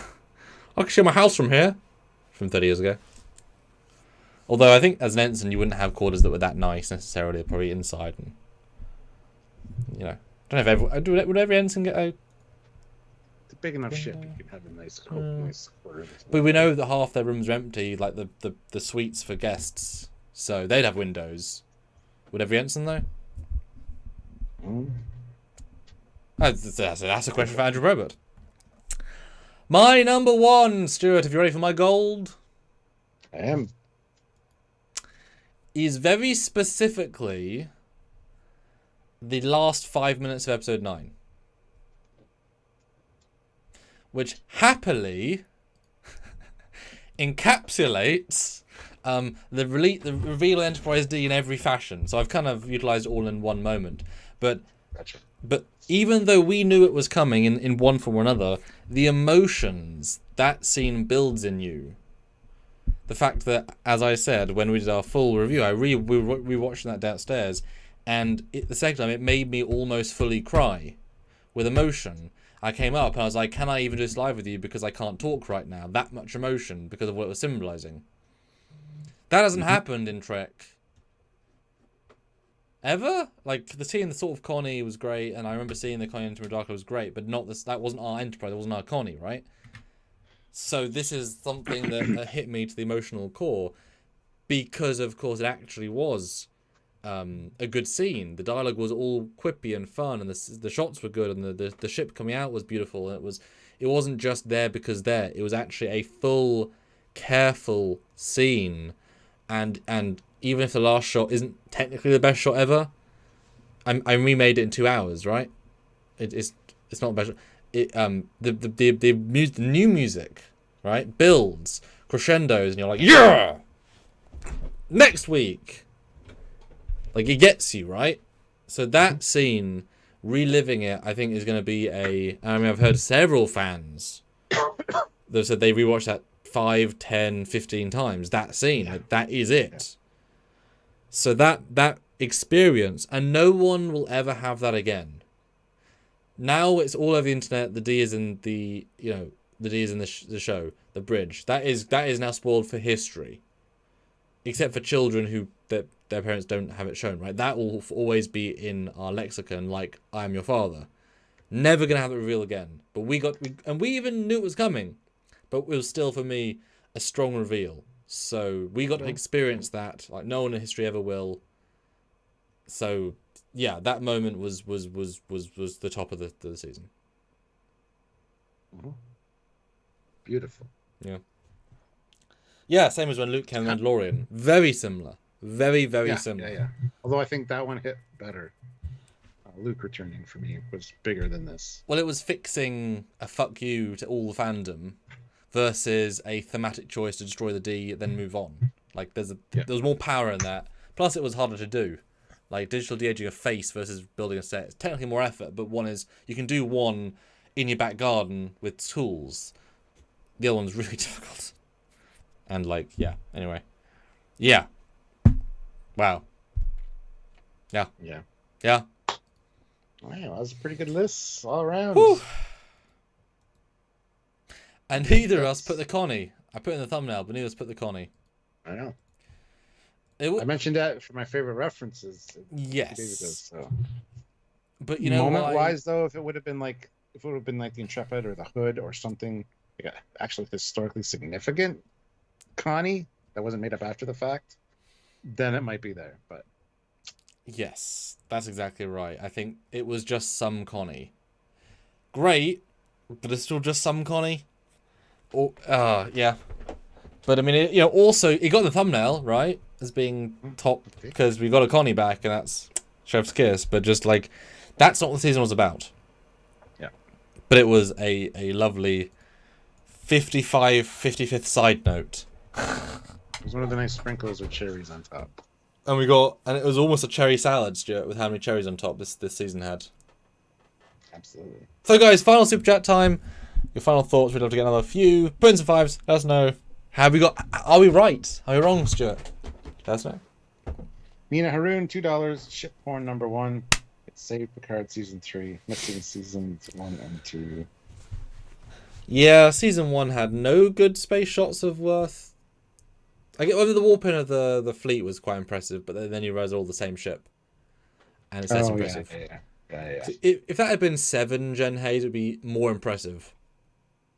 Yeah. Or 5 even. Wow, 5 of the top tier ships. That's impressive. Julian, I'm sure it's gonna come. I'm sure they're rushing to get it done. I mean, no one could have necessarily guessed the zeitgeist of the season, unless you spoiled them the D's in it. Like, yeah, if you reveal that, you've got a thing. But yeah. Yeah, so last chance for last super chat, guys. Let us know your thoughts. You want to have the last super chat word? Let's do it. Drop one and make us say whatever it is. Make me say whatever it is. Yeah, well, yeah. If you say your favourite, Stu will read it. That's sort of the point of our super chat slot. So, and go watch our content. We've got a few more videos coming out in the next couple of days. We've done pretty much all of our video content, but still a few things to come. I think they're all pretty interesting. So, make sure it's worth their time making them by watching them, because they all took time and effort to make. Absolutely. Yes. STO will get a better Enterprise G. Oh, I'm sure it'll be a really nice Enterprise G for STO.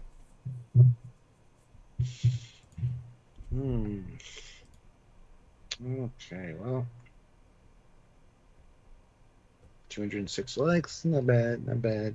If anybody hasn't hit that like button, now's the chance, though. Watch this after the fact. Super thanks would be great. Super chat now would be awesome. But I think we're going to be closing out here. Mm-hmm. We'll see you guys again. Well, we have edited content coming out, but Trekyards, Stuart. Reminder, Sunday. Pitch. Why should people turn in for that? I was just getting there. This weekend, Sunday, we're doing our Trekyards retrospective of season 3 of Picard.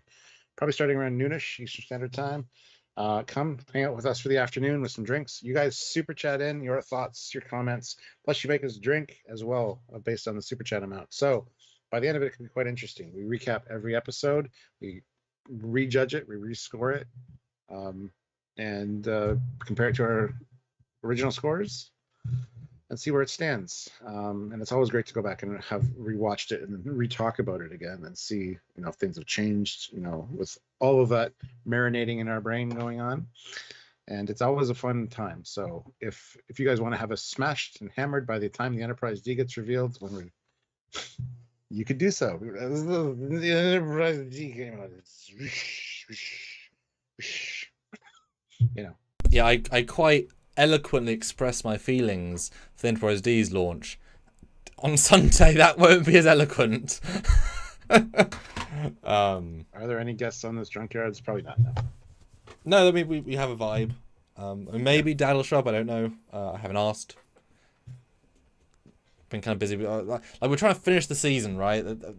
Then we can stop and have a mental break. A mental break. We won't stop, but we need a couple days to just... I mean, we won't stop from doing all the content. I mean, like we don't do daily videos in the normal system, so we'll stop from that and therefore have more time to do other things versus not the real.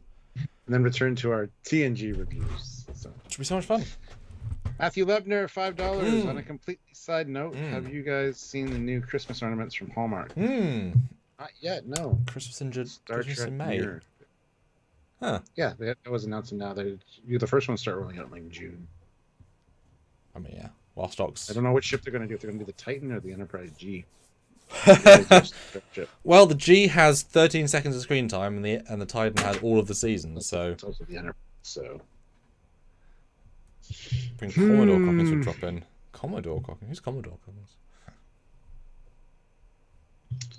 I don't know. But yeah. There we go. Oh, the poll as well. Let's finish the poll. 147 votes. I asked, was the music too nostalgic? Like nostalgia bait, or a blend of new, old to create a wonderful vibes? 82% fantastic blend. 15% it was okay. Used old news, it's okay. Only 3% too nostalgic. Well done. Well done, Picard. That is a very good result. You're very proud of that from our audience. Awesome. Huzzah! Right, guys, we will catch you later. Thank you for watching, and we'll see you Sunday. Yeah, I might see you before then. I might do a live Thursday night or Friday night. We'll see. But and my what's the thing that filters alcohol in your body? Is it the bladder? Your kidneys? My kidneys not excited to see you all on Sunday. But my head is, and my heart is, but my kidneys not so much. Right. Until then, he's Captain Foley. He is Commander Cockins. Bye, guys.